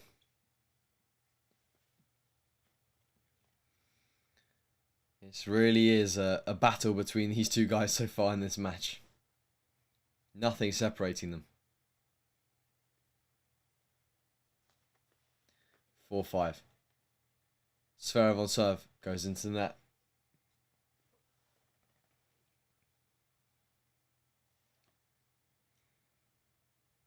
Now on serve. Goes kick serve. Berrettini's backhand nice and safe. Sverev goes inside on the forehand. Berrettini doesn't even run for that one. And I mean, the crowd is like oohing and ahhing, and it's almost like Berrettini kind of stopped there. That was a solid forehand 1-2 punch. And it doesn't even look like he has any nerves whatsoever. And 5-all. Now in this tiebreak, could not get any closer. Does Sverev or Berrettini take the first set point in this tiebreak? Sverev just choosing to restart his service motion. He has time. Goes to the first serve, goes out wide. Berrettini can't make the return. And the crowd is 6-5, is almost silent. It's crazy, the difference between that and when Berrettini manages to win a point. The home crowd. And with an ace, it's the only way the crowd's going to be quiet. And it's 6-5 now to Sverev. Once again, another set point. Has he had set points? No, Sverev hasn't had any set points. His first set point. And he had a few break points earlier. Can he break Berrettini's serve once again? Big serve out wide. We go on. 6-all. Wow. And what a serve from Berrettini. You know, if Sverev says, I can do this, and Berrettini says, so can I. And the absolute sound between when one of them wins a point and when the other one wins the point is so loud. I'd love to have like a decibel meter telling us the difference between each of the cheers when Berrettini wins a point and when Sverev wins a point. Yeah, Alan says, this crowd is so much better than the French crowd. At least they're not cheering unforced errors and booing all during ball tosses. Yeah, I think it's fair. I mean, it's fair to support your kind of player slightly more, but definitely, yeah, not being negative towards Sverev, you know. Anyway, 6-6. Chance for Berrettini to get his nose ahead in this tiebreak and take another set point. Put the pressure back on Sverev. 6-all. Serve down the tee. Sverev makes the return. Berrettini goes forehand cross. Sverev tries to go passing shot. Berrettini with a drop volley. Berrettini in the net, misses in the net on the volley. What a ball from Sverev. Just absolutely using his height to get that ball down to Berrettini's feet and couldn't put enough drop volley there. And now Sverev on serve to close out this first set. After 1 hour and almost 20 minutes. Definitely not easy when the ball's just dipping over the net. That was a weird shot from Sverev. Weird in terms of that it was just tough to kind of get that ball back. Here we go. Set point number 2 for Sverev. On serve this time. What can he do? Serve from Sverev goes to Berrettini's backhand. Returns short cross. Sverev goes up the line. Berrettini with the passing shot. Sverev with the volley. Berrettini's there goes forehand up the line. Didn't do enough. And Sverev misses in the net. Can you believe it? What a point. 7-all. How has Berrettini managed to dig his way out of that one? He's played a solid return. And wow. Sverev approached to Berrettini's backhand on the backhand side. And Berrettini just about made that ball up the line. Forced to come forward. And Berrettini puts the volley away. And here we go. 7-7 now. Looks like this will go on forever. But Sverev still has a chance to go ahead in this one. Serve goes up the tee. Berrettini makes a return. Doesn't. Goes in the net. Good serving from Sverev now. but maybe needed for Sverev to not lose this set. I mean, if you're losing a point on serve here, it's going to be absolutely crucial. You know? I mean, if you think about it, Berrettini had the chance to take us. Well, he lost the point because of the Hawkeye that he didn't challenge. So he could have been closing this set out a lot earlier. And anyway, third set point now for Sverev. How can Berrettini respond? Big serve up the tee. Sverev, unbelievable return. And Sverev wins the set. 9-7 in the tiebreak. And that is a beautiful return from Sverev. And Berrettini tried everything in that set to beat the set against Zverev. But even so, Zverev came out on top. He did look like the stronger player, to be honest, throughout most of that first set. Up until about 6-5 to Berrettini, Zverev looked like the player that was in control. And then Berrettini just flicked a switch, had 2 or 3 set points, then took it to a tiebreak, had set point first in the tiebreak. But Zverev able to just hold his nerve and find a way of digging himself out of that little hole that he was in and closing out the set. I mean, it's such fine margins in tennis. A few missed challenges from Berrettini that he would have won. The set could have been completely different. So, I mean, it's all down to the beginning of this next set. Will we see more chances for Zverev to break and Berrettini just to, you know, being a bit not too relaxed on serve now? And could that mean that, you know, Zverev can get an early break? Or will Berrettini come out as the stronger player, carrying that momentum he had from the end of the set and forcing Zverev into a third? I mean, definitely looking more likely than not that Zverev will win this match now, having won the first set.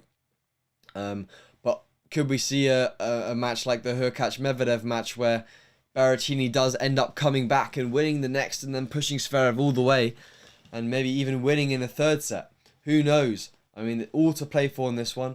I would just like to say that, I mean, so far this match has been an extremely long one. Already 1 hour and 20 minutes. I was expecting this match to be pretty much almost over at this point. But we're only one set in and there's plenty more to come. I do have training tomorrow morning, which I have to get up at about 7 o'clock for. So it's going to be interesting to see when these guys finish. I'm obviously going to be doing the whole stream. Don't worry about that. But yeah, it's always fun when you've got training the next day. I ended up streaming the Gaston Mazzetti match for those of you that weren't listening to me earlier. I streamed that match and it was the longest match in ATP Next Gen Finals history. I think it was 2 hours and 2.5 hours. And this one looks like it could definitely go, if it goes to a third, be longer than that. Or if Sverev closes it out, could be done in the next 30 minutes. But all to play for and it all depends on Berrettini. As we can see in the Krejcikova-Pliskova match, that looked like it was going to be an absolute walkover of a match. But Pliskova finding a way of coming back and winning the next set 6-4. So they're already 2 sets down. This is only 1 set down, but there's all to play for in the remainder of this set. I think Berrettini has gone for like a bathroom break just to regroup mentally, or just to kind of change his t-shirt and stuff like that. You know, after such a long set, it's also going to be mentally quite draining. So did Zverev. He's coming back onto the court now, so let's see how he can perform in this next set. I think as well the Italian crowd has been definitely helping Berrettini. So maybe he can use some momentum from the crowd and use some of that energy to pump himself up at the beginning of this set, because it's always difficult when you've lost a set in such a tight circumstance to kind of think to yourself that it's so frustrating and you kind of get down and then you kind of have a bad start to the next set. I think you see that more in the junior levels of tennis rather than, I'm speaking more from experience there rather than from what I've seen on the ATP tour. Usually from what I've seen, they've been pretty good at kind of regrouping after the set, but that's definitely something I've been thinking about, making a conscious effort to change, is that at the beginning of the next set, especially after a close one, just to really focus on my service points, on the return points, and try and make sure that I'm not giving my opponent anything for free and just really making them work. It would also mean a lot if you guys drop a like on the stream. We're at nearing 100 likes. So if everyone just drops a like on the stream, it helps promote the stream to way more people. And it would also be greatly appreciated, as well as subscribing if you haven't already. And it looks like we're about to start as the lights come on this second set here in Turin in the second match of the Next Gen Finals. Obviously, Sverev, the seeded favourite behind Medvedev in this group, and Hurkacz and Berrettini, the two kind of underdogs, I guess you could say, to get to the semis. And if Sverev can close this one out, I do back him and Medvedev to make the semi-finals of this tournament. And the other half, I would say, I'd probably say Tsitsipas and obviously Djokovic would be the two from the other group. And then obviously Djokovic would probably play Sverev, and Tsitsipas would play Medvedev. And yeah, Berrettini now back onto court, ready to get going, and Sverev now has the advantage of serving. So maybe a tactical bit of genius, letting Berrettini serve first in the match so that he can serve first now. Anyway, let's see if he can be confident. But a 6-minute break in between the points is quite a long time for Berrettini to get back there. But let's see what he can do. Serve from Sverev up the tee. Berrettini makes a return. Sverev goes down the line with the backhand 1-2 punch, coming in clutch. Once again, 15-love. I have a sneaky suspicion Zverev's going to come out much better in this opening set. Much better at the opening of this set. Especially on serve here. Serve goes out wide. Berrettini misses the return. Can't be giving too many easy points. Because like I said, it's quite easy to slip away now. Or slip into kind of giving your opponent quite a few free points quite easily. You know. Here we go.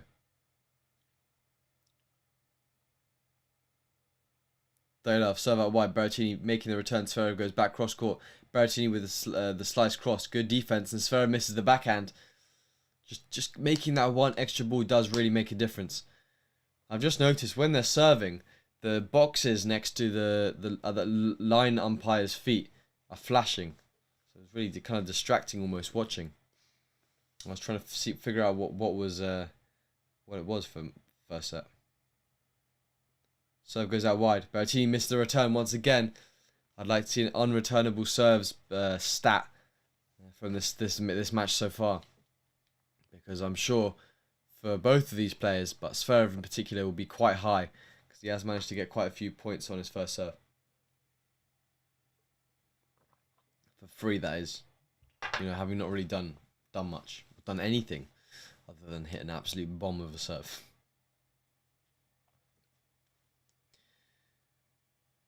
Let me know in the chat what you think. What you think the scoreline in this next set will be. Will Berrettini manage to equalise, or will Sverev just keep going and keep going on and going forwards as he closes out the first game of this second set here in style with a game to 15. I mean, looking at the winners and unforced errors count, 15 to 18, whereas 20 to 8 and 10 aces to 5 aces. Definitely should look like it's more in favour of Sverev this match from those stats. But that's tennis.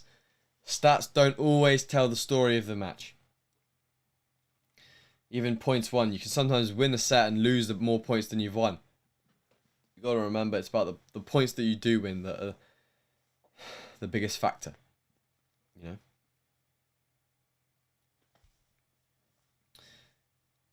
Here we go.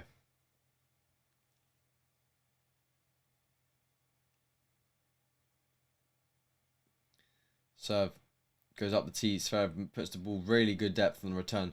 Sverev goes forehand cross. Berrettini goes whip forehand cross. Forehand looking extremely strong. Goes forehand up the line. Good defense from Sverev. Sverev missing in the net after Berrettini approaches. Berrettini looking like he's having to do a lot of work against Sverev. Obviously a very, very good defensive player. But his forehand just looks like it's got a bit more rip and a bit more like snap to it, which you really notice when watching it, you know.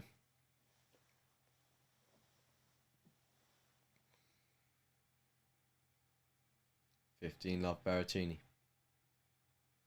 Serve goes down the tee. Sverev makes the return. Berrettini goes inside out. Misses wide. I mean, this is why he has long service games. Because he makes so many mistakes. He's made almost 20 unforced errors already in this match. Whereas Zverev's only made 8.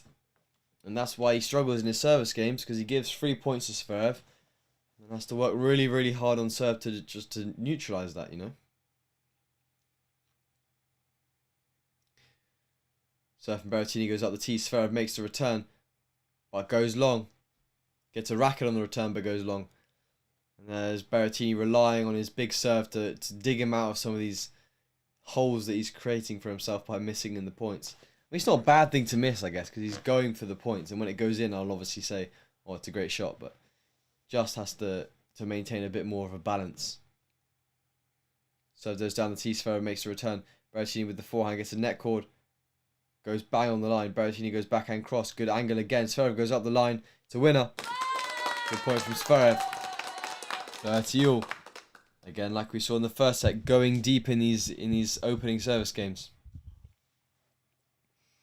And maybe even opening up the chance for a break point. Who knows? Let's find out.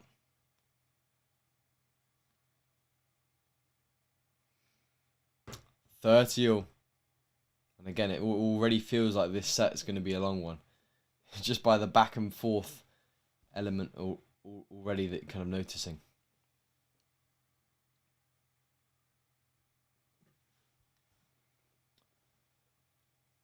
Solid point. And Berrettini missing in the net. Sverev now has a break point. First game of this next set. Could this be the beginning of the end for Berrettini? Hopefully not for us as viewers. We want to see more of this one. But Sverev now... I mean, we saw this in the first set, so you can't be surprised if Berrettini, you know, obviously gets it to juice and wins the game and goes and then goes 6-5 up. You know, there's never anything that's going to be surprising with a big server. Serve goes into the net. What would be surprising if he loses this point? Because it opens up the chance to go 3-love up for Sverev. Then Berrettini's got a mountain to climb. Kick serve. Sverev with the forehand goes good depth. Oh, called long. Is he going to challenge? He's not. Juice. Oh, good return. Good serving from Berrettini, putting the pressure on Sverev. But that is a costly error in a juice position. So few chances against Berrettini, especially on second serve, to break. You got to just step on that and try and really use that opportunity. He obviously wasn't able to in the first set. Serve from Berrettini goes out wide and wide. It's out wide. Second serve now once again. Goes kick. Sverev on the forehand now. At the forehand, and Berrettini goes back behind. Sverev on the stretch.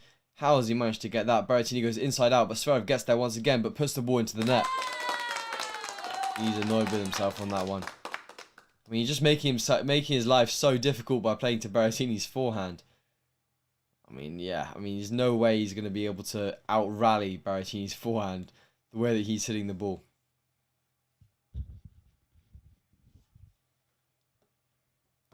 Advantage, Matteo.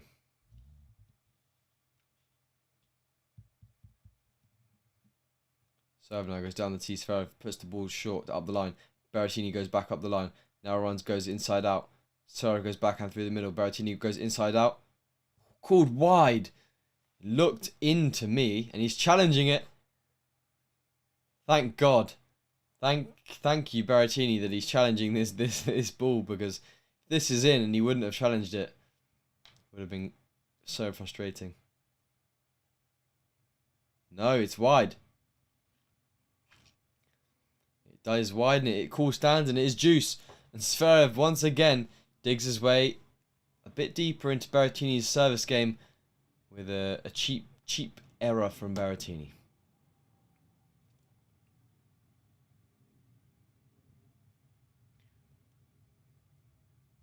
Juice now. Berrettini goes serve up the tee. Sverev makes the ball. Berrettini goes with the slice. Sverev goes backhand cross. Berrettini on the forehand goes inside out. Sverev makes the ball with the return. Sverev goes the other corner. Berrettini goes the other corner. And misses the ball in the net. I mean, Berrettini got extremely lucky there. Sverev did a really bad job of playing to Berrettini's backhand. Because he just played it to his forehand and... let him dominate. Sorry, I'm a bit tired. Let him dominate the point. That match looks like it's an absolute battle over there. Back and forwards the whole time. Berrettini to close out and go 1-1. Serve up the tee. Sverev. Good return. Berrettini missing in the net with a forehand. And he drops his racket and puts his head in his hands. He's like, what am I doing? I mean, I'd love to see a stat. Time served by Berrettini and time served by Sverev. What's going on here? It's juice. Is he injured? Oh dear. He's going to sit down. And I think he's going to get an injury timeout here. And he put his head in his hand after he missed that forehand. And it looked like he was just annoyed that he missed that shot. But yeah, he's showing that he has some sort of abdominal pain. And looks like he's a problem he's had before. And it could be, the commentators are saying it might not be the match over. It could be the tournament over here for Berrettini. Oof, it's never a good thing. And Sverev just standing there. There's not much he can do. It's tough. I'm not exactly sure what to say here because Berrettini's just getting treatment on the court at the moment from the physio. And he literally just missed the forehand and put his head in his hands like this. And I saw him earlier doing like a arm movement stretches kind of, and he's now just doing this kind of stretch. And it looks like it kind of, he knew deep down, this is not good. I have a bad pain. I'm not going to be able to carry on. And obviously, it would have been much tougher, I guess, if he would have won the first set 7-6. But now he looks like he's in quite a bit of pain, but I don't know how he can continue. But I guess he just doesn't want to disappoint the fans in the crowd, you know. And he's definitely not obviously able to serve because he stopped in the middle of the service game.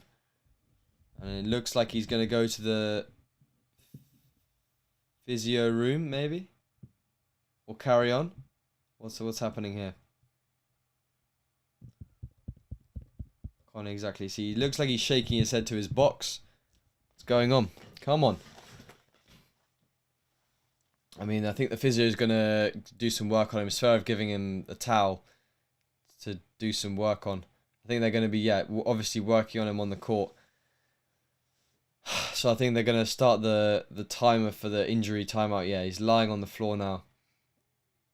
Oh, he's lying on his side in the recovery position. And I think he obviously was for weeks and weeks out for his, he had this kind of ab strain earlier on in the year. From what they're selling me, I'm not exactly, I can't quite remember pinpoint when that was, but it looks like this is obviously something that's now come back. And Sverev obviously has to remain calm, but Berrettini's now receiving medical timeout, but obviously it's not something that Berrettini can kind of prepare for because it's kind of the ab. It's not really something that you can properly do lots of injury prevention for because the way he plays is obviously a lot of rotation, and he kind of looked like he felt it when he kind of did a bit of a misstep. And now he was raising his hand, and then he's obviously in the same game. Let's have a look. Played a forehand, and he's just rotated, and it looks like he's kind of been in a bit of pain there. And he's missed that forehand and kind of put his head in his hands and shaking his head like, oh my goodness, this cannot be happening now, you know. I do feel bad for him. He's obviously put his heart and soul out on the line here. An hour and 40 minutes. It's only 7-6, 1-love. Juice. But, yeah. I mean, for those of you that are joining news, Berrettini's taking an injury timeout.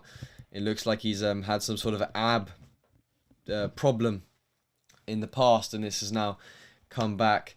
So he's got his kind of on the floor now. The physio is working on him, and it will be down to whether he can carry on. I'm sure he will definitely give it a go. He will definitely carry on playing, but it's whether he can, the physio can do enough to get enough prevention done. And what he doesn't want is obviously to hamper his chances for the next season just by not being able to play in this next gen finals. I do have the feeling that it may be the end for Berrettini in this whole tournament. I'm not sure what they do there. Would they bring someone else in for the remaining matches, or would they just kind of default him and give the other guys a walkover? I can't remember if anyone has ever actually withdrawn from the ATP finals before,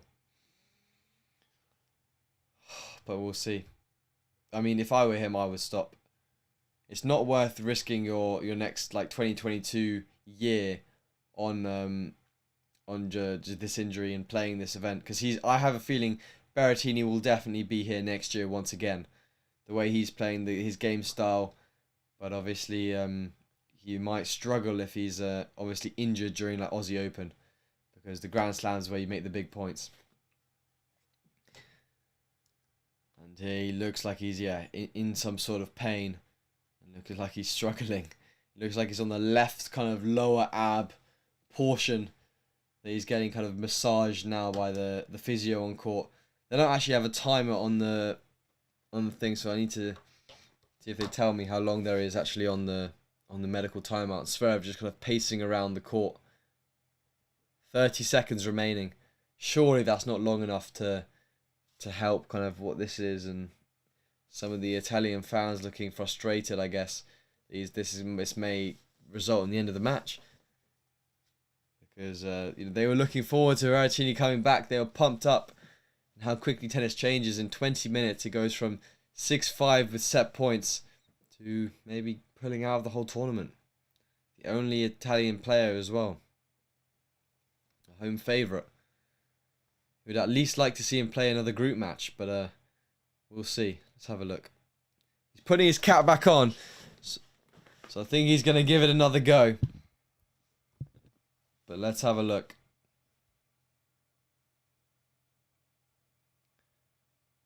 He's definitely going to give it another go, but I'm sure if he feels any sort of pain, he will retire. So let's see how it goes.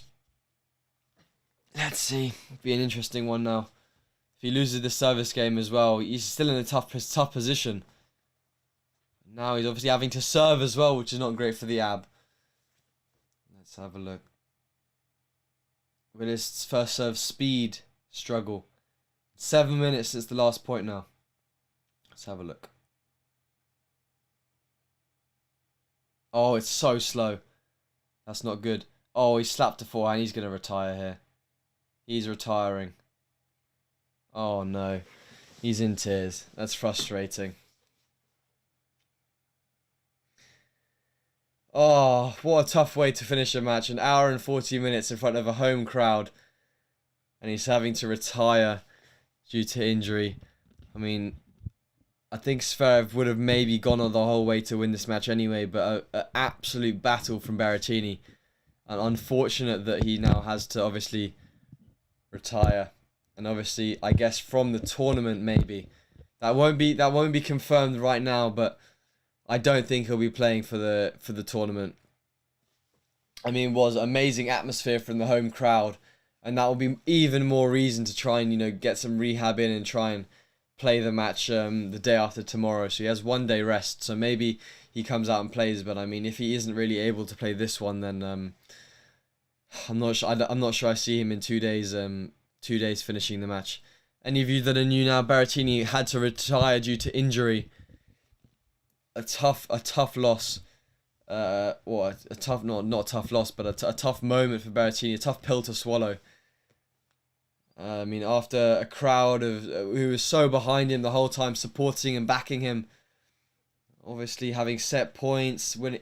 It would have been a much tougher situation had Berrettini been winning the first set. Imagine being up 7-6 in a break or something, and then having to retire due to injury. That would be a lot more painful. And Sverev puts an unhappy face on the camera lens, which I think is a true exact reminder of how frustrating it must be for Berrettini to withdraw now at this point.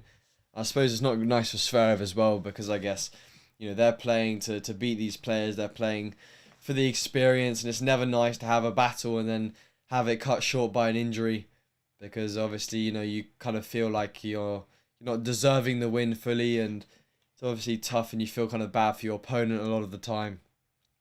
Yeah, and it's tough. I mean, retiring due to injury is never an easy thing to do, just for your pride alone, especially in front of a home crowd. I can understand Berrettini's disappointment there.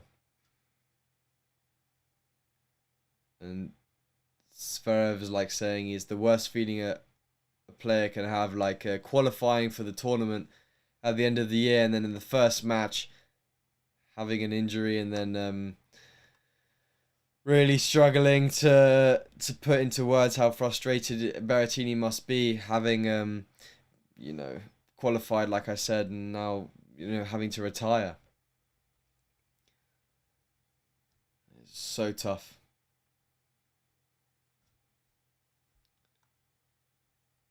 Talking about the match specifically, and Sverev saying he thought the first set was incredible,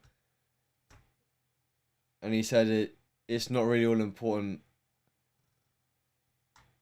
And Sverev said the most important thing is kind of at the end of the match, when you shake the hand at the end of, no matter who wins, that the other player is healthy. And I kind of agree with that. And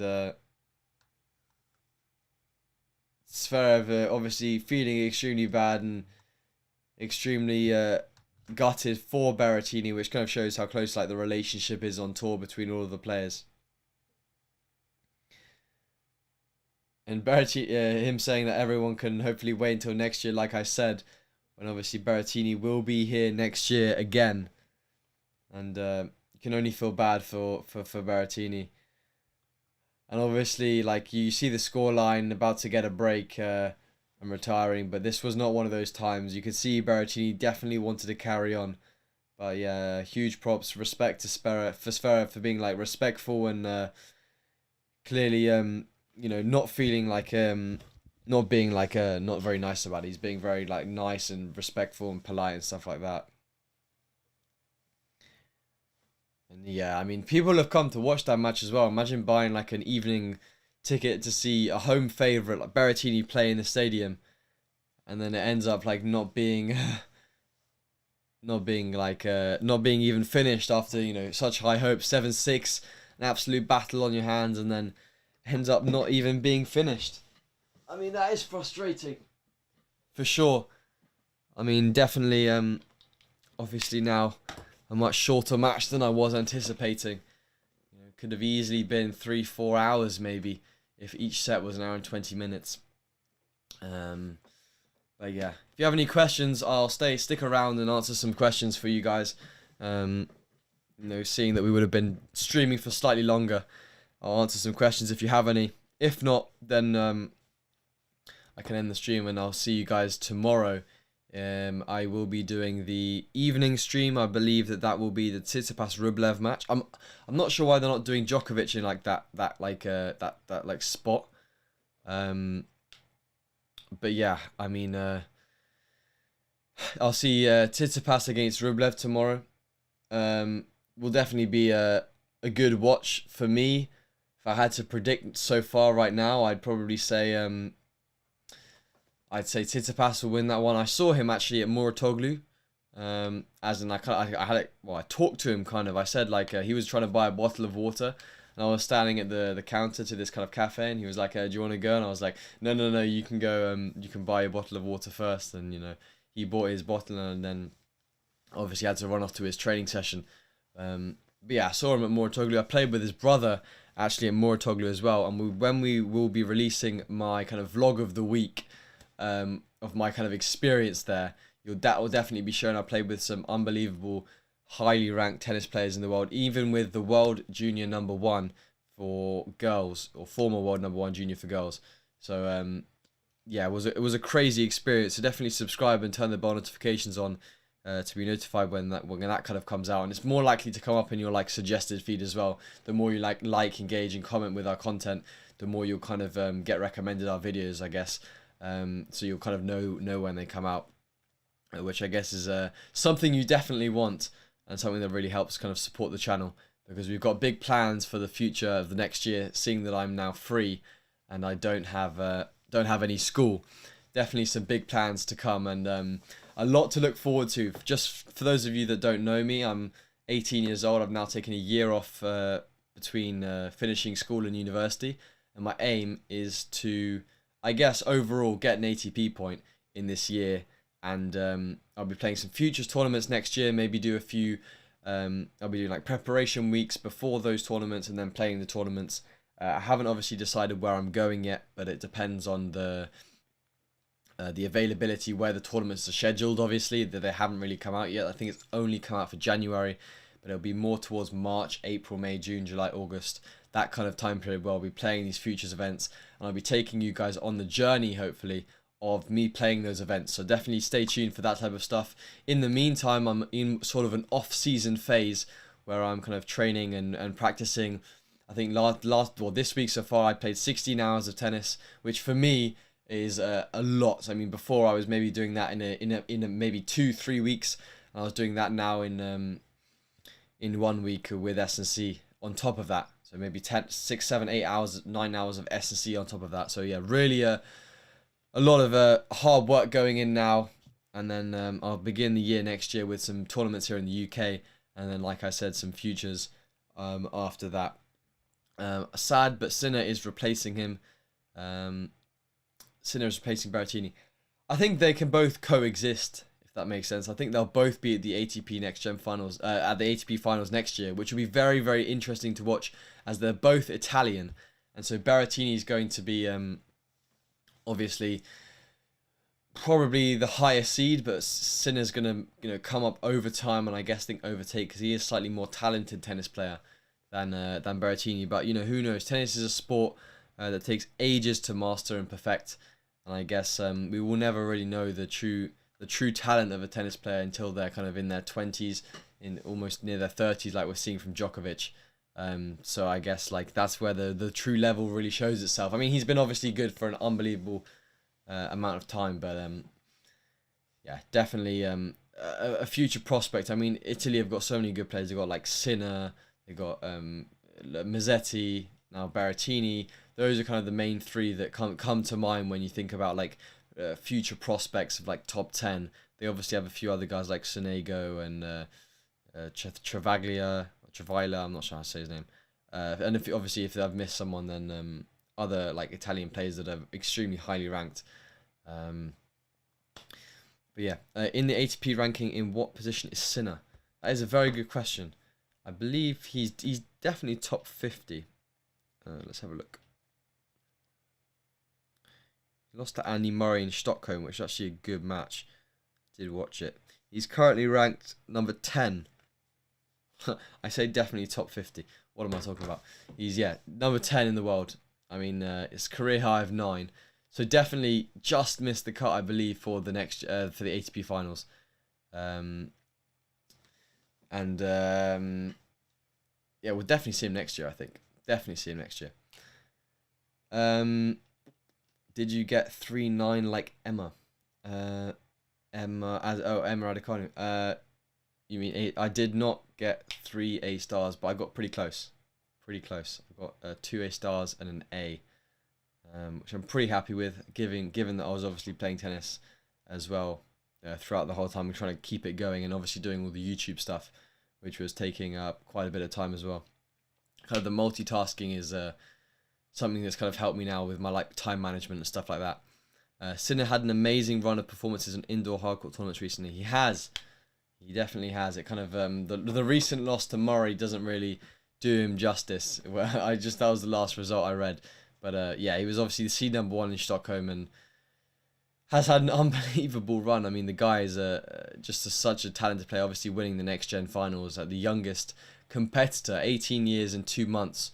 And obviously Alcaraz winning it now, 18 years and 6 months. So where could Alcaraz be 1 year or 2 years from now?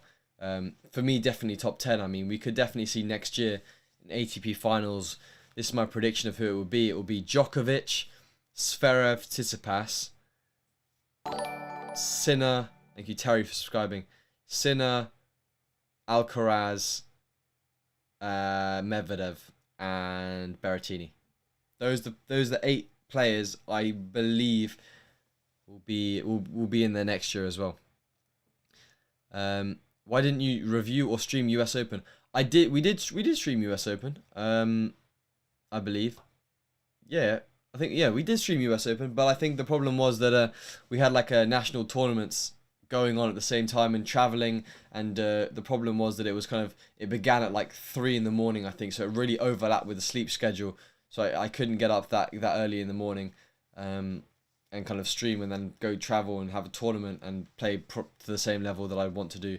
But definitely looking to do some stuff at the Australian Open, streaming. Obviously the time zone again is difficult for that one, but obviously if I'm free, I'll be able to be streaming that stuff. And obviously I think next year Lucian may be also streaming some stuff either alone or with me as well. So definitely, if you haven't seen him before on the live streams, go check out some of our other videos. Maybe you have to go a bit further back. He's been focusing on some his revision for his GCSEs at the moment, but he's still playing tennis and training. He just hasn't been doing as much filming, but he will definitely be coming back strong next year. Sinner, if he has a good mentality, will become the new Djokovic. I hope he does not do like Mario Balotelli. Yeah, I don't think it'll be that bad from a kind of mentality perspective. I think he's obviously strong enough mentally to get already to the place he is at such a young age. But I think overall he's going to be able to rise up the ranks. I think he's obviously got stuff to learn and mentally how to deal with it. I wouldn't push so far to say he's the next Djokovic. I wouldn't say he's that good. But he's definitely constantly improving, which is a positive sign. And I'm happy to be proven wrong. Which uni do you plan attending in the UK or the US? I plan on going to the UK Bath University. I mentioned this a few times. I've got an unbelievable tennis program and set up there. So I'm really looking forward to going and playing on the team there next year. Hopefully I can go in with a high level of tennis after, obviously this year off, which should be super exciting. Do you think Dean will make a good comeback from his injury? And what about Roger and Rafa? I think Dominic Thiem will obviously make a strong comeback. He's obviously an unbelievably talented tennis player, but it will take him a bit of time. He's now got obviously the off season to kind of extend his kind of time that he's got to recover and be ready for the Aussie Open. I think he said on his Instagram that he was kind of hitting tennis balls again now, so. Or sponge balls, I think it was, and yellow balls at the end of the session. So it's looking good, and I think he'll definitely make a strong start to the next year. Maybe it'll take him a few tournaments to kind of get back into the swing of things and get back to winning. But apart from that, I think he'll be good. If Norrie had played Stockholm and reached quarterfinals, Rafa would have been out of the top 10 for the first time. Yeah, I mean. I don't think Rafa's really playing enough tournaments to think that he can stay in the top 10 realistically, just because he's not playing, like I said, not playing enough events. I think Cam Norrie deserves to be in the top 10. For me, he's an extremely solid, consistent player. I actually saw him on Thursday at the NTC when I was there. He was training with 2 of my friends who play at the NTC. And yeah, I mean, he's a really nice guy. I obviously met his S&C coach Vasek at Moratoglu, and that'll also be in the vlog. So stay tuned for that and subscribe. Sorry, the live sub count as well was broken today. We will try and get it fixed with the overlays. But yeah, probably need to sort something out. It was at the beginning of the stream as well, which is frustrating because you guys didn't see it most of the time. How tall is your brother? My brother is. That sounds crazy. He is as tall as me. He's about 6 foot and he's 15 years old, which is slightly scary. Quite good for tennis because clearly the taller players like Sverev, Medvedev, Berrettini seeming to do very, very well. So feels scary that he's now the same age, same height as me. What made you choose UK over US? I think the US system for me was a long process of applying and scouting and all of that stuff. And I was going to apply to the UK anyway, and it was very straightforward and simple. And I think what I saw in Bath was that I had the training set up of a US university. It was near to home, and it also had like a world-class level degree. So I'm studying business, and they just built like a new business school, and they're one of the top business schools in the UK. So it's kind of like the best of both worlds for me. And obviously in the UK, it's obviously a lot less expensive to go to university because the tuition costs, I think, is like £9,000, and you get a grant for all of that, so you don't actually have to pay anything until like later. So it's a lot less expensive than going to an American university where you maybe have to pay like thousands of dollars to attend each year, and obviously it's far away and stuff like that. But of course, I think the team atmosphere in America is unbelievable. I definitely recommend a lot of people, if you're not sure about universities, go have a look at America, go look at the options and availability out there, and then choose the best decision like for you. You know, I think for me, obviously, if I would have been, you know, in a different country other than the UK, I would have looked to go to America as my option. But the fact that there was this alternative in the UK kind of made me kind of think otherwise, I guess, a bit. College is much cheaper in the UK unless you go scholarship for the US. Yeah, exactly kind of what I was saying. You know, you'd have to get a pretty good level scholarship, and to find the same like academic school that university, I guess, that I have here, or have the spot in here, would be pretty difficult. You know, on the same kind of budget, I guess. Isn't Lucian taller than you now? I said he's as tall as me. He's not taller than me yet. Let's not get any things confused. He's as tall, if not slightly smaller than me right now, but things remain to change. But I'm hoping I grow until 21. That's what I read on Safari. So hopefully I will just kind of keep growing, and he will kind of keep growing, and then he will end up just kind of being the same height, I guess, or slightly smaller. But I guess what I don't make up in height, I can make up in strength. So I'll always be stronger than him. Pretty broad question, but what tips do you have for already solid players who want to improve, say like UTR 6-7, who wants to get to like 9, 10, and 11? Well, I guess I'll keep that up on the screen. I guess in that level of tennis, slightly kind of on the side where consistency is the most important factor. When you're, you know, UTR 6-7 and you're trying to get to like a 9, 10, and 11, I'm an 11 and a half roughly. You need to, it's more about who can make the ball in for longer than who can win the point and kind of do enough damage with your shots. Because I think sometimes what you have to remember is if you can consistently place the ball with good spin from corner to corner, your opponent's going to miss eventually, especially at that level. So I'd say practice your consistency, practice playing with like a good 2 windows of height over the net, or like a meter or so. Practice playing good height, good spin, playing to your opponent's weaker shot, whether it's the forehand or the backhand, keeping it extremely simple, and then also working on your serve, because that's super important.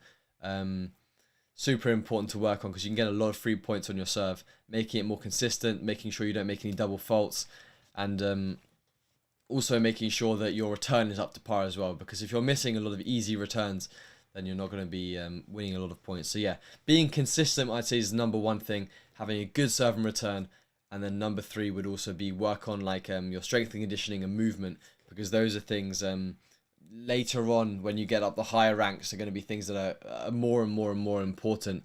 The further you go on through the levels of tennis. That's why you see the guys like Rafa, Nadal, all of these top players absolutely in unreal shape, like Djokovic. It's why he's number 1 in the world.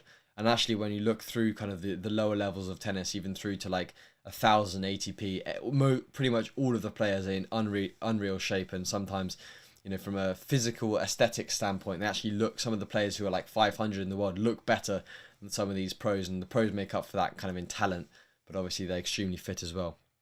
You have a posh accent compared to Ben and JG from Gain to Love. Yeah, I mean, I'm obviously from London, England. I think they're maybe from a slightly a different area of England, but yeah, I've got a slightly posher accent than they do. I take that as a compliment. Not as posh as Meghan Markle. Yeah, I mean, I've got a reasonably posh accent. I guess I can't change that. I can't do anything about it, really. And yeah, I mean, if you guys haven't got any more questions, I think we'll end the stream there. I mean, it was a quality stream for the first stream of the ATP finals. We'll definitely be streaming tomorrow night, same time, 8 p.m. Put it in your diary, or just subscribe and turn bell notifications on, because then you'll be notified when we post a video and when we go live. We're also posting a daily shorts now on the channel, so go check out all of our YouTube shorts. They've actually been banging recently. Got, I think, an average of like hundreds of thousands of views on some of them. So I mean, it's been absolutely crazy the support that you guys have been giving, and I guess hopefully you've been enjoying the content. And also leave a comment on some of the videos. I know we had comments disabled for a while, but now they are back, and you can go leave a comment. I'll try and do my best to reply to every single one of you. Eventually, you know, when there's a lot of comments, and I'm pretty busy with a lot of other stuff, but I will try and reply to you. And yeah, drop a like on the stream. It always helps, to even after we've finished the live stream. And yeah, thank you to everyone that subscribed during the stream. I guess there's no more questions coming in the chat, so I guess this will be a good time to end it. For anyone coming in new now, Berrettini had to retire due to an ab strain or an ab issue that he had previously in the year, which forced him to retire after losing the first set 7-6 and being 1-love and it was 1-love and juice. So not the match we were expecting, not the battle we were expecting to like watch to the end, unfortunately. Thank you, Dio, for subscribing. But I guess hopefully we'll see more battles to come this week, and hopefully more of Sverev, as I believe he will play Medvedev next, depending on whether they can get I don't know if they can get a replacement in for Berrettini, actually. I'd have to see. I'd have to look up the rules on whether they can get a replacement in for Berrettini, because they probably take Sinner, no? They probably take Sinner. What? Let me look. What number is Sinner on the ATP live rankings? Because he's there. I saw him in the crowd watching Berrettini. But yeah, let me have a look. ATP live rankings. ATP, not next gen. We want the live ATP race. Oh, where is it? Live ATP race. There it is. So yeah, Yannick Sinner's number 9. Yannick Sinner, I guess, will replace Berrettini if he's unable to play. So the Italians will have at least one other person to root for, I guess. Oh, Rashid's in the chat. This is one of the guys I was playing with at Mouratoglou. He's an unbelievable player. He's 05. We didn't actually do much filming of the session. But yeah, it was great practicing with him.